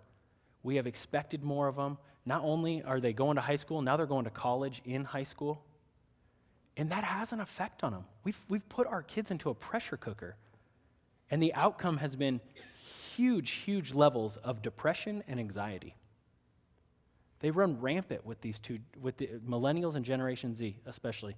And it's not because they're weak. It's not because they can't handle it. It's because it's the environment that we've put them in. Here's what's crazy to me and just breaks my heart at the same time. The second leading cause of death for millennials and Generation Z, outside of accidents, like a car accident or something like that, the second leading cause of death for millennials and Generation Z is suicide. That's sad. And again, it's not because they're weak. It's not because they can't hack it. It's because that is the environment we've put them in. And then we say stupid things. We say stupid things like, kids have it so easy today, right? We got to stop saying that. Kids don't have it so easy today. I know you walked up hills to school. You know, it was up hills both ways, and it was always snowing, all right? The future generations have been a little smarter than you. They found a different route where they didn't have to go up hills both ways, right? Maybe just one way. But kids don't have it easy today. They just have it different. It's not easier, it's different. We got to stop saying kids have it easy today. We got to stop saying, kids, they don't know how good they have it. Of course they don't know how good they have it. They're kids. They're kids. How would they know? It's actually my favorite part about going on these mission trips with teenagers that we'll take one in August, is they get to see how good they have it. It's really a great lesson for them to learn. But it's something we got to stop saying. And I hear people say this all the time. They say, kids these days. Oh, kids these days, right? They don't even have to finish the sentence, right? You just know it's negative, right? They look over and they see kids doing this. Oh, kids these days, right? It's like it's like a cuss word or something bad. It's just kids these days. And it bothers me because kids these days are nothing more than what we've created them to be, right? Kids these days, they're exactly who we've created them to be. Nothing more, nothing less. They are products of their environment, and it's an environment they didn't create, we did. We did. They have it different. Not better, not necessarily worse, just different. And they're parented different. They have to be parented different because we live in a different world. I heard an article a while ago that a woman, probably around my age, who has little kids, she had CPS called on her because her 2 kids were out in the yard playing and nobody was watching them directly. This is the world that I parent in. Is we have this fear that if I don't have line of sight of my child all the time, CPS could be called. Right? I had a conversation with a friend of mine too. She's got young kids, and she was talking about this Walmart dilemma. Okay, you come out of Walmart, you got a grocery thing full, you get to your van, you got your kids, you get the kids in the van, and you unload the groceries, and then what do? Because if you're going to return the cart, you have to leave the kids, which back in the day, that was fine to do, but now it's illegal. It is illegal to leave your child in a running car until they're 16 years old. Yeah. So what do? So then you're the jerk who leaves their cart in the middle of the parking spot next to you for the next guy to whip in and not see with his Dodge Dakota and plow into, right? This is dilemma, but this is how we parent. And we have to parent a little differently because we can't parent the same way our parents parented. We're parenting a different generation. We're parenting in a different environment. And here's what happens. Because of these things, we can't risk too much, so we risk too little. We can't rescue too late, so we rescue too quickly. We rave too easily, and we reward too frequently. Because as parents, this is the environment that we are parenting in, and this is just the best that we know how to do. I know not all of us are parenting young kids, and some of you are just like so grateful that you're beyond that stage, or so ignorant you don't know what it's like. But it's all of our job, right? These are all of our kids. We all play a part in investing in the next generation. Here's what's really cool. We looked at the life of David. We looked at it last week, and we looked at it the week before. And we're going to look at something, because both of those instances we looked at, David was already king. But before he became king, there was this big battle going on where God was calling him to become king, but there was already a king, and his name was Saul. And Saul didn't really like the idea of just giving up his throne, so he thought, I'm going to go to war with David. And after a while, it caused this big split in the nation, and they warred against each other. And in the book of 1 Chronicles, it tells us how all 12 tribes of Israel sent warriors to fight with David, right? That they wanted him to win. And it tells us where they came from, what kind of warriors they were, and how many went, right? And it's really cool because some of them have like these really awesome like descriptions of like, oh, there was this many from Judah, and they were fierce warriors, and they were famous in their own lands, and they were handy with the bow staff, or something cool like that, right? And every single one of them, 11 of the tribes, they have these awesome warriors who sent tons. One tribe sent 120,000 men. The smallest tribe sent 3,000 men, except for one, the tribe of Issachar. Issachar only sent 200 guys. That's like not even worth mentioning, right? These guys sent 120,000. Like, who even noticed that Issachar was there? But somebody did. And somebody wrote it down. And Issachar, the men from Issachar, are not described as warriors. They're not described as famous in their own land. This is how they're described: as men who understood the times and knew what Israel should do. They understood the times. They understood the situation or the environment, and so they got involved. It's not because they were hip and young and cool and energetic and thought, I should jump in there and I should be in youth ministry, or I should be hanging out with teenagers or kids or something like that.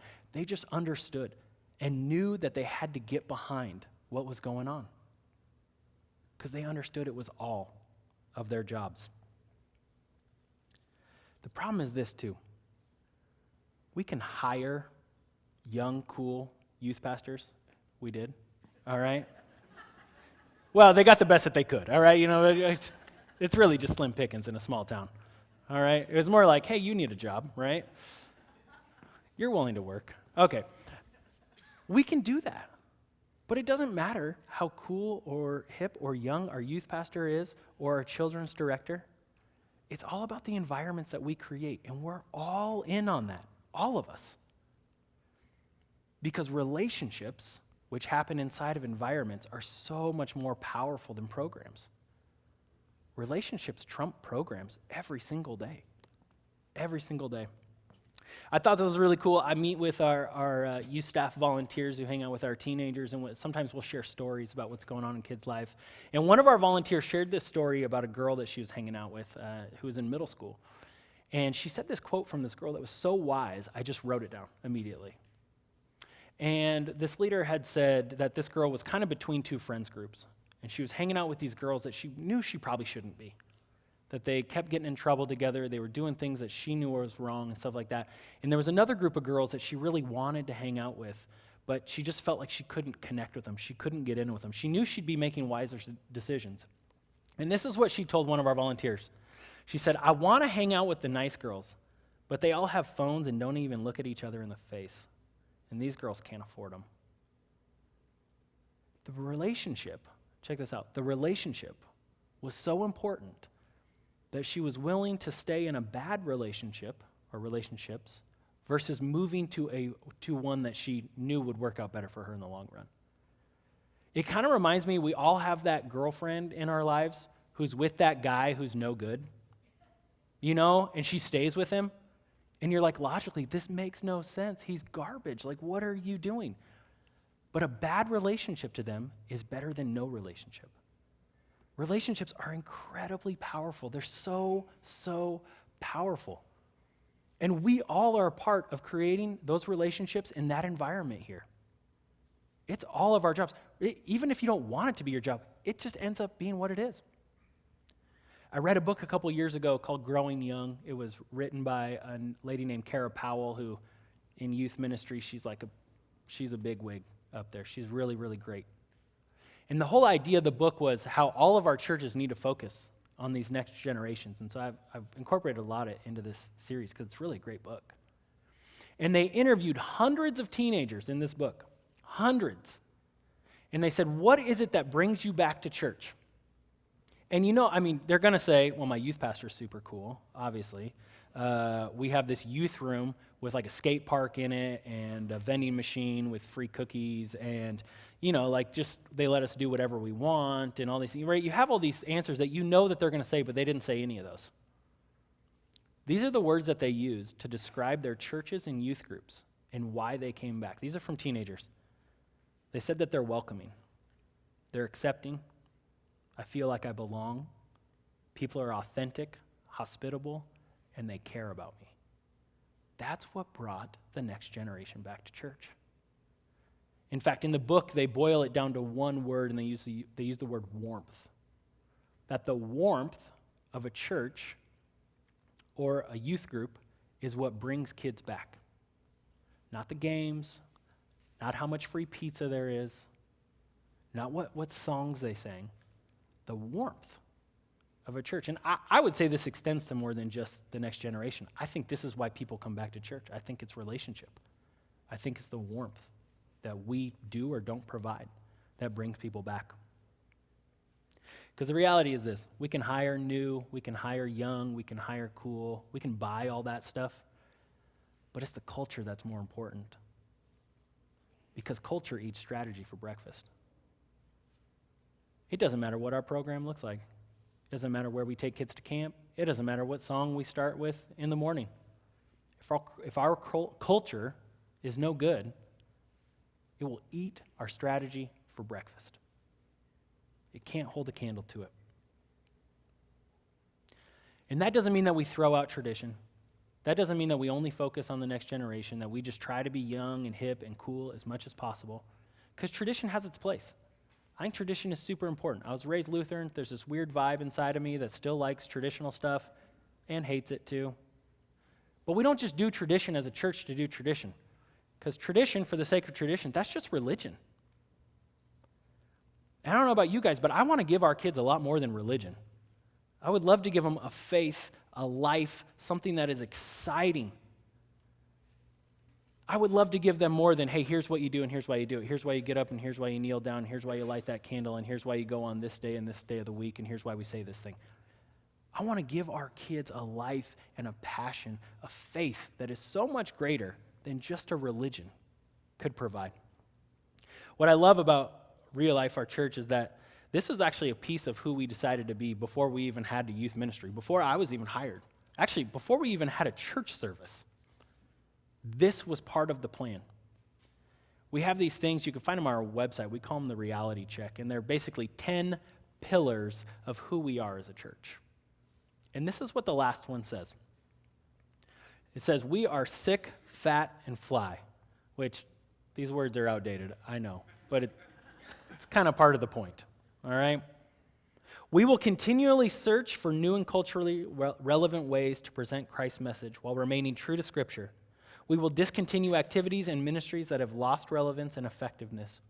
We believe in delivering truth through creativity, innovation, and risk-taking, because the faith of the next generation depends on it. If we're not willing to change, if we're not willing to say, hey, that's tradition for tradition's sake, we're going to move on from that, then they won't come back to church. With every generation, we see this, where when they hit like their late teens, early 20s, they walk away from church. That's been true of every generation that we have history of, except for millennials. Millennials did something a little different. Because while every generation walks away from church in their 20s, they usually come back in their 30s. They'll come back, they start to get married, they start to have kids, and that family aspect or something about it brings them back to church, except for millennials. They're the first generation that wouldn't come back. Which I thought, they're like, it's worse than a dog. You know, even a dog will come back after a while when it runs away, right? Not millennials. They just left. They're not interested in church, and we don't know about Generation Z. They're in their early 20s right now at the oldest. But we don't know if they're going to come back. But I'm willing to bet that they're not if we're not willing to change our strategy. If we're not willing to create environments where relationships, authentic relationships, are formed and they feel warmed, they feel welcomed, they feel loved, they will not come back. If you don't believe me, you can ask leaders from any major traditional denomination, Christian denomination. Every single major Christian denomination in the U.S. is dying out. Literally dying out. More people are dying than are being brought into the church. They are closing the doors on more churches than they are planting.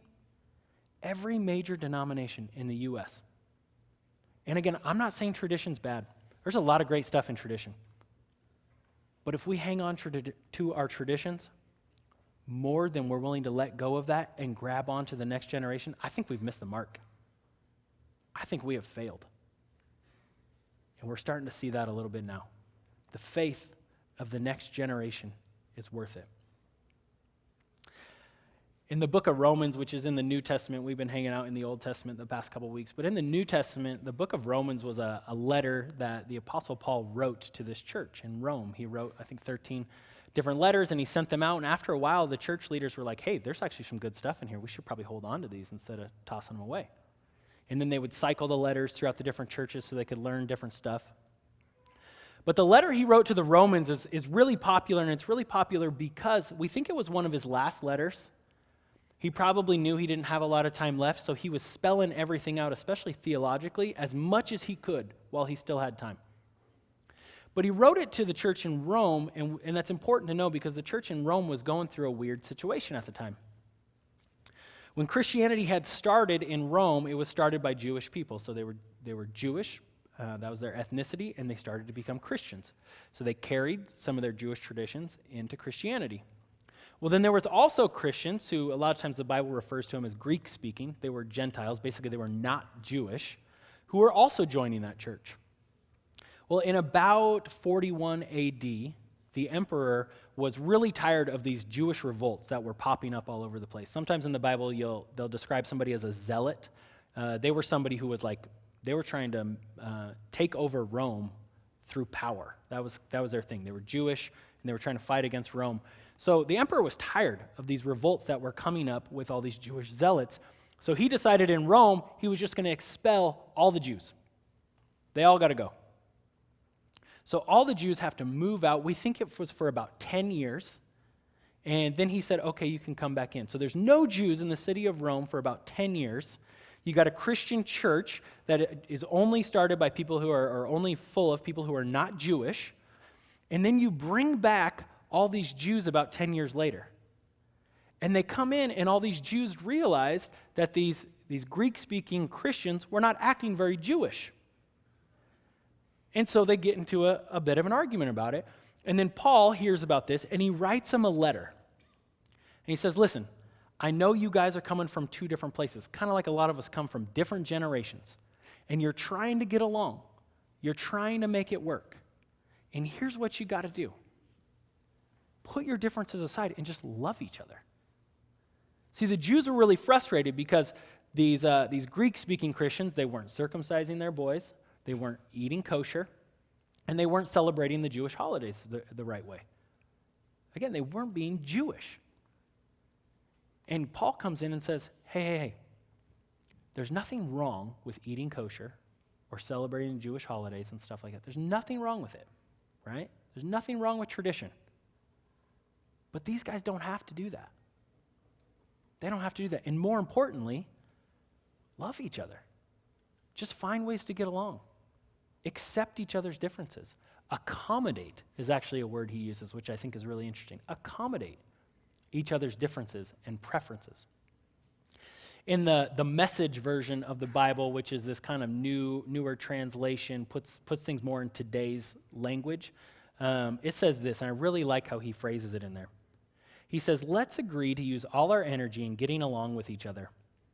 Help others with encouraging words. Don't drag them down by finding fault. You're certainly not going to permit an argument over what is served or not served at supper to wreck God's work among you, are you? I said it before and I'll say it again. All food is good, but it can turn bad if you use it badly. Primary concern should be not to feed, come on, Graham. All food is good, but it can turn bad if you use it badly, if you use it to trip up others and send them sprawling. When you sit down to a meal, your primary concern should not be to feed your own face, but to share the life of Jesus. So be sensitive and courteous to others who are eating. Be sensitive and courteous to others' preferences. And then he says this, don't eat or say or do things that might interfere with the free exchange of love. Don't eat or say or do things that get in the way of that. We cannot do or say things that would interfere with other people in here or outside of here feeling loved. I know we have differences in our generations. I know there's different songs that we would like to sing. There's different sermon series we want to hear. There's different programs that we would like to fund. But we're not going to let those differences interfere with the free exchange of love. And we can't. Because if we do, we'll lose the next generation. We will. We have to adapt. We have to change. Because if we don't adapt, we die. It's just the truth. Do you know how you know this? When's the last time you went to a Blockbuster movie? Did you know that in the year 2000, Netflix asked Blockbuster to be bought out? They said, hey, buy us out, $50 million, get you out of here. The CEO of Blockbuster said, nah, that's not the future of movies. Look where that got them. We adapt or we die. That's it. I was talking to a guy here in town a little bit ago. He's in a civic group, and he said the civic groups are the exact same way. That if you don't have gray hair in his civic group, like, you're in the minority by far. We have to adapt. We have to change. Otherwise, we die out. I wish I could say, too, that this only applies to right here Sunday morning or up in Brewster in the Commons on Sunday morning, that we just have to act lovingly and we just have to adapt and change what's going on in here and we'll be good. But that's just not the truth. Because honestly, the way we act out there will dictate whether people ever come in here. I know it's hard. I know it's hard. But what we do and say, what we post online out there, affects whether they ever come into here. I wish it wasn't true, but it is. It is true. I don't love being on Facebook or any social media stuff because it usually just makes me mad. I don't know why. It just makes me mad. Well, I do know why. This is why. This happened to me the other day. I was sitting on my couch, flipping through Facebook, and I saw a post from a Christian woman who I love dearly, who I think loves Jesus dearly. I know loves Jesus dearly, and wants the best for people. And she had a post, and I would describe it as anti-abortion, right? I think there's a difference between pro-life and anti-abortion. Hers was very rude, very dark, very mean. And the story's not about abortion, so don't get hung up on that. But her post was very rude, it was very dark, it was very mean. And I thought about the girl sitting at home who's had an abortion. The girl who, whether she wanted to make the decision or not, or maybe she regrets it, or maybe she doesn't, I don't know. But I thought about her seeing that post. I thought about her heart breaking when she reads that post. I thought about how uncomfortable that would make her in her own home because of that post. And it breaks my heart. And then I thought, if that girl feels that uncomfortable in her own home because of what one person said online, why in the world would she ever come into a room like this or in the Commons in Brewster and want to sit around dozens of Christians? What we do out there affects whether they will ever come in here.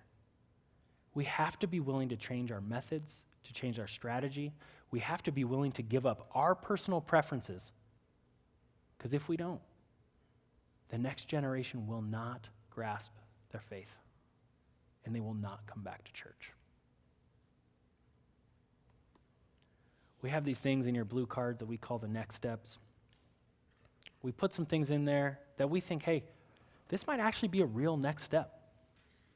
Like, this might actually move you towards what we're talking about. The first one is switch my focus to the next generation. For some of us, this was maybe new information that we'd never thought about. Hey, as a church, we could change our strategy, or as a person, I could change my strategy. That I could actually put some focus on the next generation, that maybe our spiritual lives are not just about us. Maybe I do need to stop worrying about what songs are sung or what programs are funded or what that is, and start thinking about, hey, what does the next generation need? How does my life explain Jesus' life and death to the next generation? Some of us have to just switch our focus to say, hey, it's not about me, but it's about the next ones. I think as a church, overall, we do this really, really well. This is a really great place to be a youth pastor.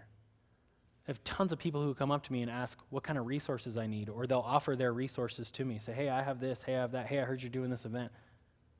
How about you take this, or how about I throw you some cash, or something like that. But as it says, it's all of our job. We're all a part of the village, and it takes a village. And for a lot of us, we just need to switch our focus, because the faith of the next generation depends on it. The second one is this. I really want to do a whole sermon just on this. Maybe next time. But what do you have to do to lead your own kids well? Again, I'm only talking to a specific group of people who still have kids in their house. Hey, you still lead your kids even when they're not in your house.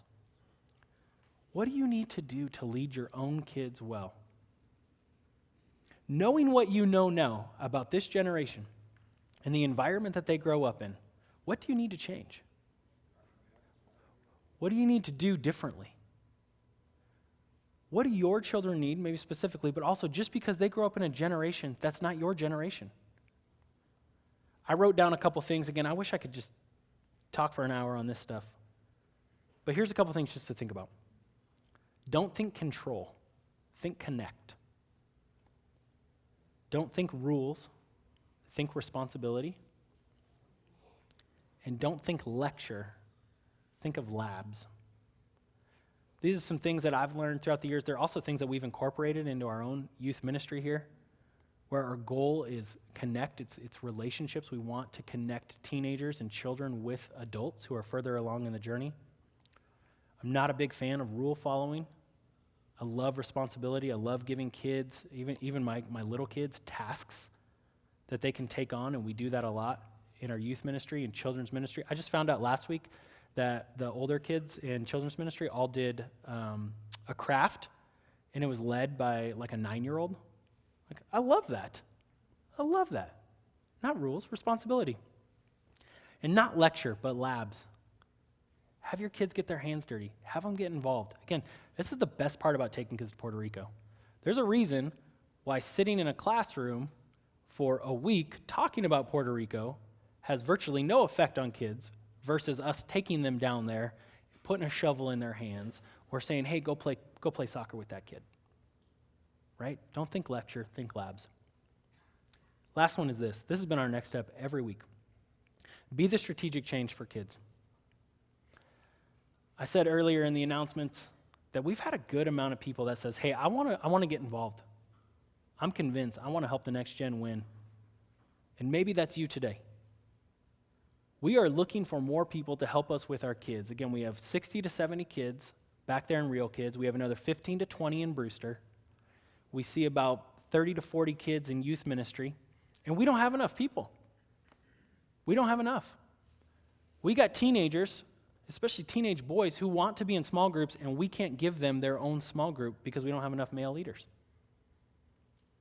We struggle to find enough teachers back here and in Brewster every single week because we have too many kids coming. We need help. And we're going to explain what those programs look like in depth at this barbecue at my house next Sunday at noon. And that's all we're asking is maybe you just come and show up and hear more about it. And I know you're thinking, nah, I'm too old for that. I'm not cool enough. I can't connect to kids. I don't understand the Twitter and the Snapchatting and stuff like that. There's no way I could be involved. That's not what we need. We need warmth, right? For a lot of guys in my generation who came up through Kyle's youth group, our leader was not hip. He was not cool. He didn't know. The ones who are laughing know who I'm already talking about.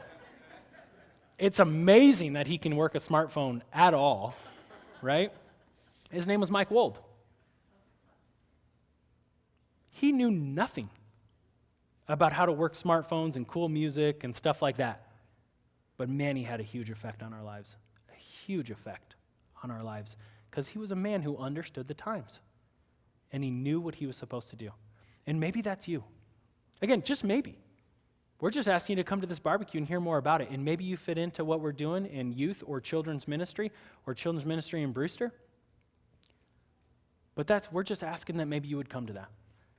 What's really cool is if you are up in Brewster, we have your own barbecue going for you. Joyce and Billy are going to host a barbecue next summer at their house in Pateros. It'll be at 1 o'clock. You can get more details from Billy or Joyce today. So we're going to do that with, hey, please don't talk back, wife. What are you doing? Yeah, next week. What did I say? Yeah, like next summer. Oh, man. Thank you, my wife. I love you. I could hear everyone whispering. I was like, dang it, my fly's down. Which I thought, it took you guys that long to realize? That's weird. Nah, just kidding. Okay, next week, this summer, the 7th of July, 1 p.m., Pateras, Billy's house. If you're part of our Brewster campus, we would love for you guys to attend that barbecue and hang out with them and learn more about it. Other than that, Brewster, I'm going to sign you guys out and let Billy come up and close your service. And here I'm going to pray for us and send us on our way. Father, I thank you for today. Lord, I ask that you would just burn in our hearts for the next generation. Whether we get involved or not, I pray that you would show us where it's our job to jump in, what we need to change, how we need to approach these kids so that they'll know you, so that they'll find out something that we know already. God, we pray for those who already work with kids and teenagers, and we thank you for their work. I thank you for all the volunteers, the hundreds or thousands of hours that they put in every year. And I thank you for the investment and the payoff it has in kids. Lord, I ask for that in the powerful name of Jesus Christ. Amen. Hey, thank you guys for coming. We'll see you next week and next summer. I wish that I knew what I know now. When I was younger, I wish that I knew what I know now. When I was stronger, the can such a pretty show to steal your heart away. The backstage back on earth again. The dressing rooms are great. They come on strong, and it ain't too long, but I make you feel a man. But love is blind, and you soon will find you're just a boy again.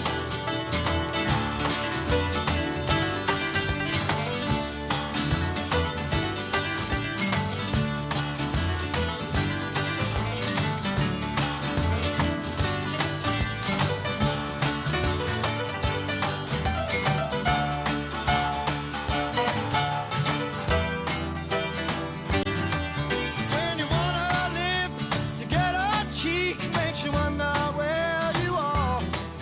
If you want some more, then she's fast asleep, leaves you twinkling with the stars. For a young grandson, there's nothing I can say. You'll have to learn just like me, and that's the hardest way. Ooh la la, ooh la la la la, yeah.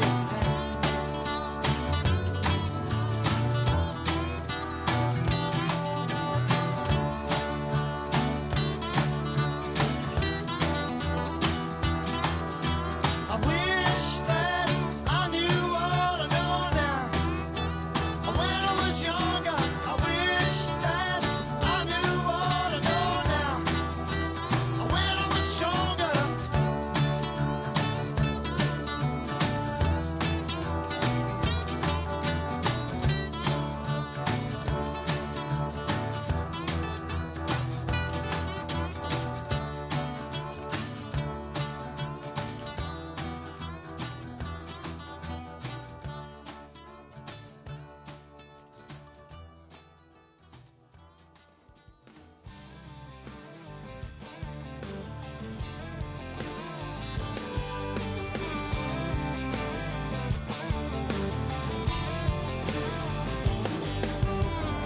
You could say I'm a little bit crazy.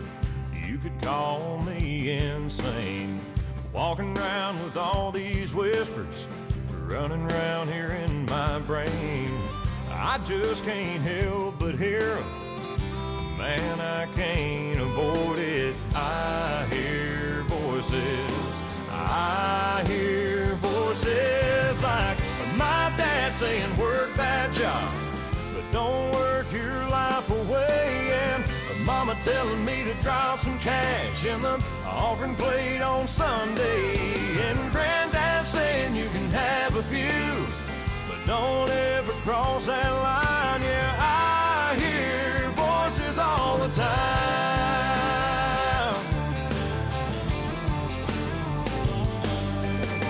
Turns out I'm pretty dang lucky for all that good advice.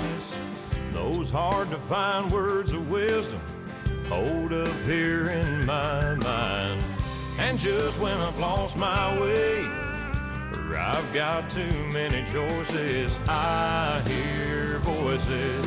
I hear voices like my dad saying, quit that team and you'll be a quitter for the rest of your life. And mama telling me to say a prayer every time I lay down at night. And grandma saying, if you find the one, you better treat her right. Yeah, I hear voices all the time.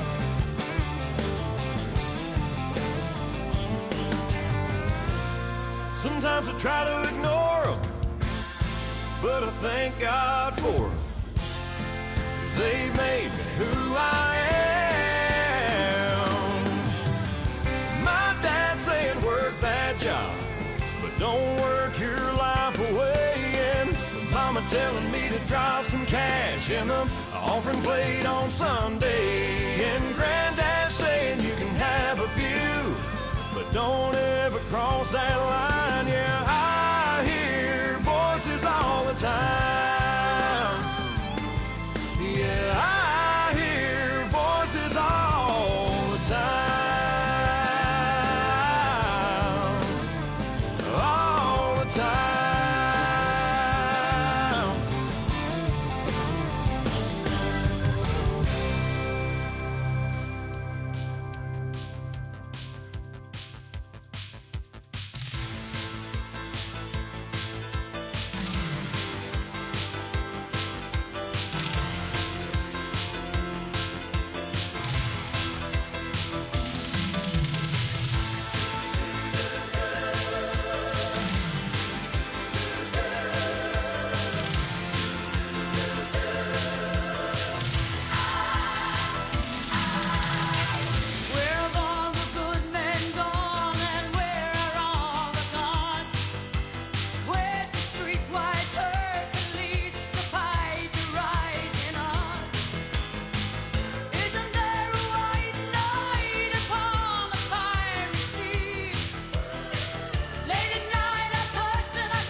out a dirty old window. Outside, the cars in the city go rushing by. I sit here alone and I wonder why. Friday night and everyone's moving. I can feel the heat, but it's soothing, heading down. I search for the beat in this dirty downtown. The young without going. Downtown, the young without going. We're the kids in America. We're the kids in America. Everybody live for the music around. Bright lights and music gets faster. Look, boy, don't check on your watch. Not another glance. I'm not leaving now, honey, not a chance. Hot shot, give me no problems. Much later, baby, you'll be saying never mind. You know life is cruel, life is never kind. So make a little story, kind of so grab a little glory. We're the kids in America. We're the kids in America. Everybody live for the music around.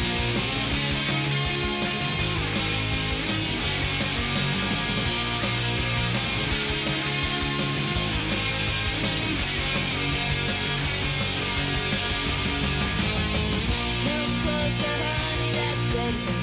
Got to get a brand new experience, feeling right. Oh, don't try to stop, baby, hold me tight. Outside, a new day is done. Outside, suburbia sprawling everywhere. I don't want to go, baby. New York to East California. There's a news coming, I warn ya. We're the kids in America. We're the kids in America. Everybody live for the music around. Wow! We're the kids in America. We're the kids in America. Everybody live for the music around.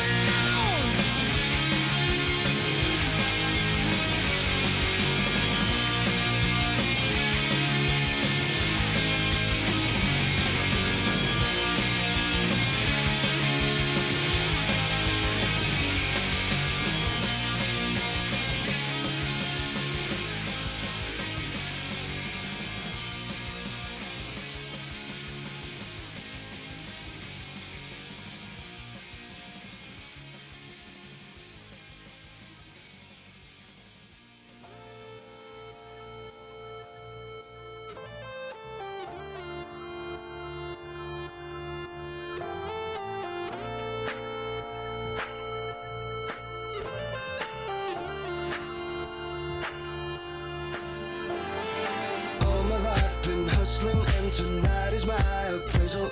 Cause I'm a hooker selling songs and my pimp's a record label. This world is full of demon stocks and bonds and Bible traders. So I do the deed, get up and leave a climber and a sadist, yeah. Are you ready for the sequel? Ain't ready for the latest? In the garden of evil, I'm gonna be the greatest in a golden cathedral. I'll be praying for the faithless, and if you lose, boo-hoo. Hey, look, ma, I made it. Hey, look, ma, I made it.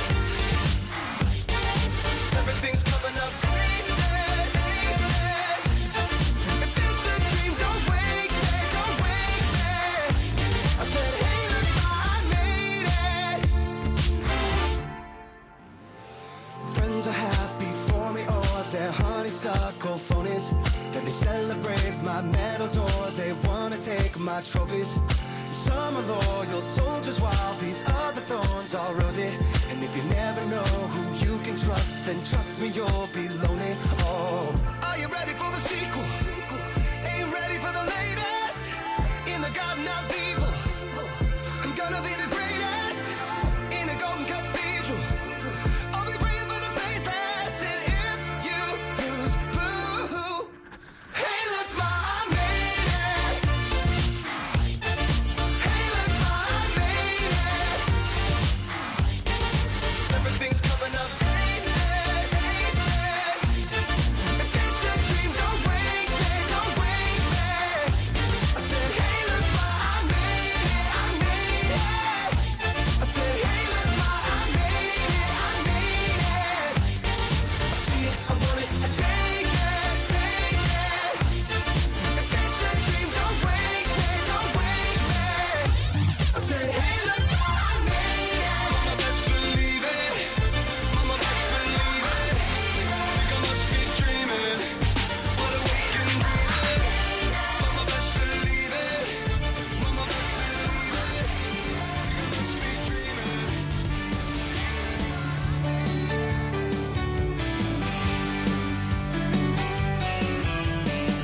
driving through town, just my boy and me, with a Happy Meal in his booster seat, knowing that he couldn't have the toy till his nuggets were gone. A green traffic light turned straight to red. I hit my brakes and mumbled under my breath. His fries went a-flying and his orange drink covered his lap. Well, in my 4-year-old said a 4-letter word. It started with S, and I was concerned. So I said, son, now where'd you learn to talk like that? He said, I've been watching you, Dad, ain't that cool? I'm your buckaroo, I wanna be like you and eat all my food and grow as tall as you are.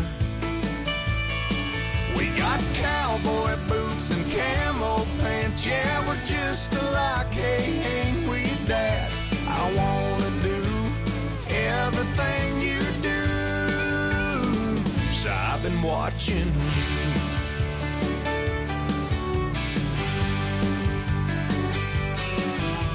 We got back home and I went to the barn. I bowed my head and I prayed real hard. Said, Lord, please help me help my stupid self. Then this side of bedtime later that night, turning on my son Scooby-Doo nightlight. He crawled out of bed and he got down on his knees. He closed his little eyes, folded his little hands, spoke to God like he was talking to a friend. And I said, son, now where'd you learn to pray like that? He said, I've been watching you, Dad, ain't that cool? I'm your buckaroo, I wanna be like you and eat all my food and grow as tall as you are. We like fixing things and holding Mama's hand, yeah, we're just alike, hey, ain't we, Dad?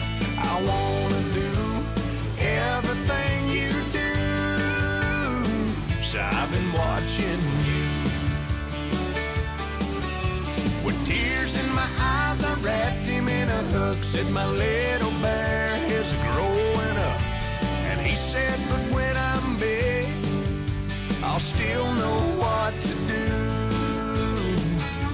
'Cause I've been watching you, Dad, ain't that cool? I'm your buckaroo, I wanna be like you and eat all my food and grow as tall as you are.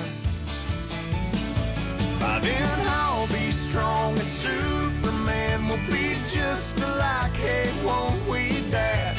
When I can do everything you do, 'cause I've been watching you.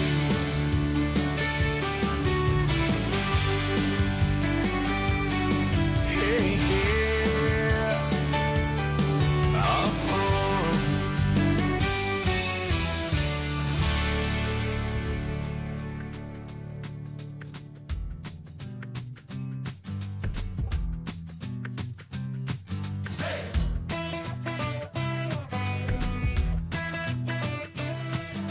Double wide, quick stop, midnight tea top, Jack in her cherry coke town. Mama and Daddy put their roots right here, 'cause this is where the car broke down. Yellow dog school bus, kicking up red bus, picking us up by a barbed wire fence. MTV on the RCA, no AC in the vents. We were Jesus Save Me, blue jean baby, born in the USA. Trailer park, truck stop, faded little map dots, New York to LA. We were teenage dreaming, front seat leaning, baby, come give me a kiss. Put me on the cover of the Rolling Stone, uptown, down home, American kids. Growing up in little pink houses, making out on living room couches, blowing that smoke on Saturday night. A little messed up, but we're all alright.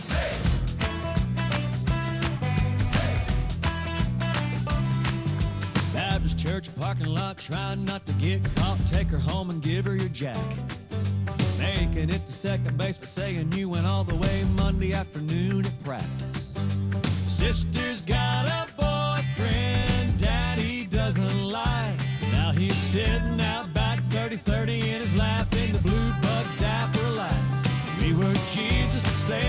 blue jean baby, born in the USA. Trailer park truck stop, faded little map dots, New York to LA. We were teenage dreaming, front seat leaning, baby, come give me a kiss. Put me on the cover of the Rolling Stone, uptown, down home, American kids. Growing up in little pink houses, making out on living room couches, blowing that smoke on Saturday night. A little messed up, but we're all alright.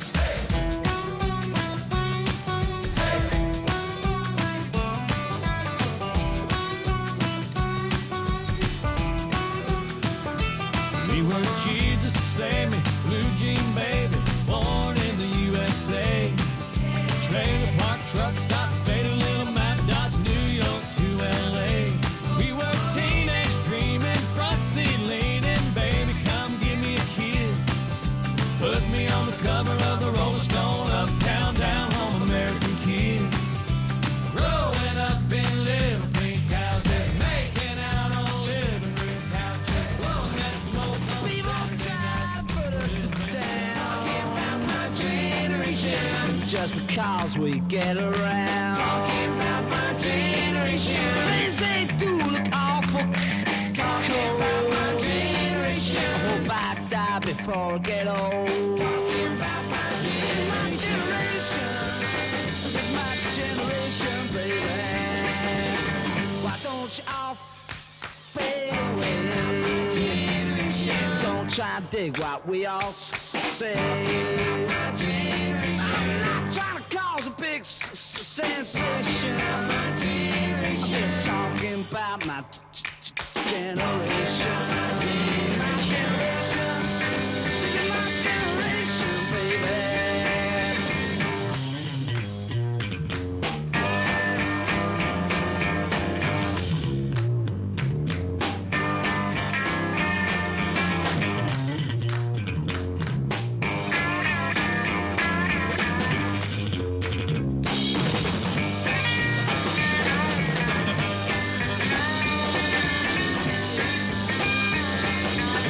Why don't you all fade away? Don't try to dig what we all say. I'm trying to cause a big sensation. Just talking about my generation. This is my generation. This is my generation, baby. My generation.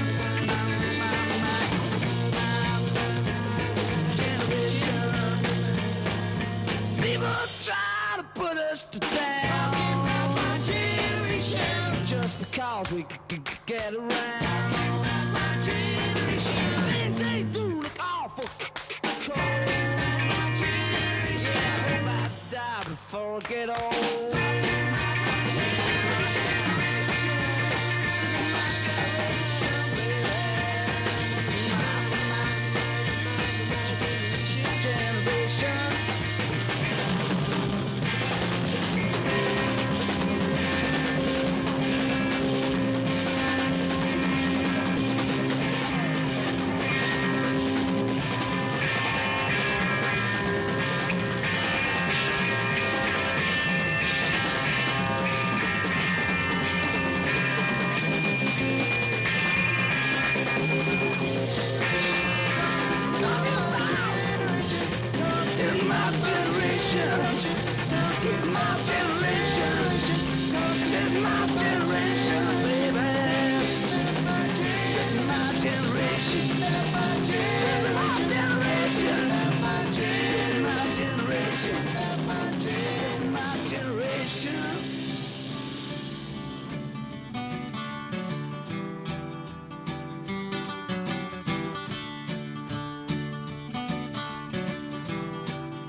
trap you and they use you before you even know. For love is blind and you're far too kind. Don't ever let it show. I wish that I knew what I know now. When I was younger, I wish that I knew what I know now. When I was stronger, the can such a pretty show to steal your heart away. The backstage back on earth again. The dressing rooms are gray. They come on strong and it ain't too long, but I make you feel a man. But love is blind and you soon will find you're just a boy again.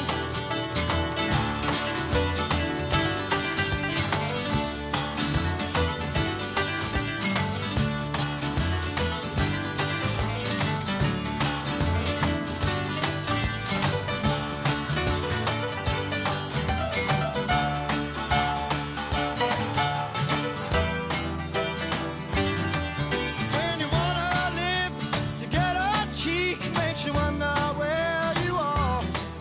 If you want some more, then she's fast asleep. Did you twinkling with the stars? For a young grandson, there's nothing I can say.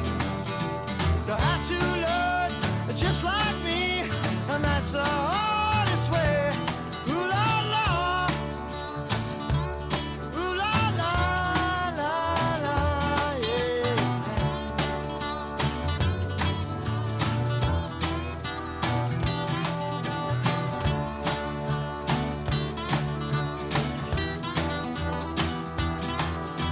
I wish that I knew what I know now. When I was younger, I wish that I knew what I know now. When I was stronger.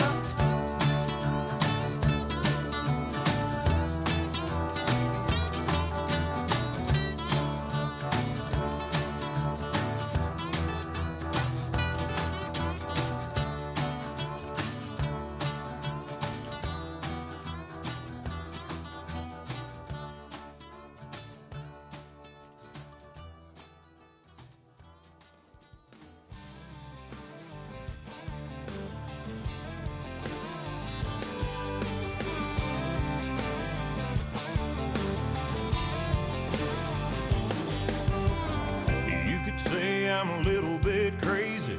You could call me insane. Walking around with all these whispers running around here in my brain.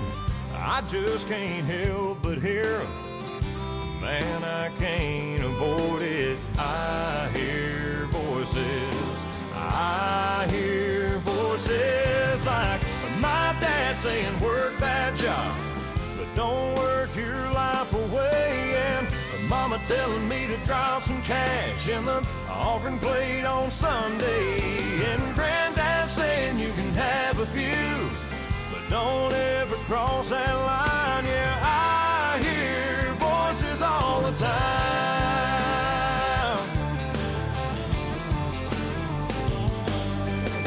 Turns out I'm pretty dang lucky for all that good advice.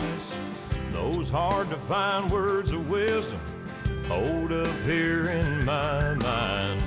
And just when I've lost my way, or I've got too many choices, I hear voices. I hear voices like my dad saying, quit that team and you'll be a quitter for the rest of your life. And mama telling me to say a prayer every time I lay down at night. And grandma saying, if you find the one, you better treat her right. Yeah, I hear voices all the time.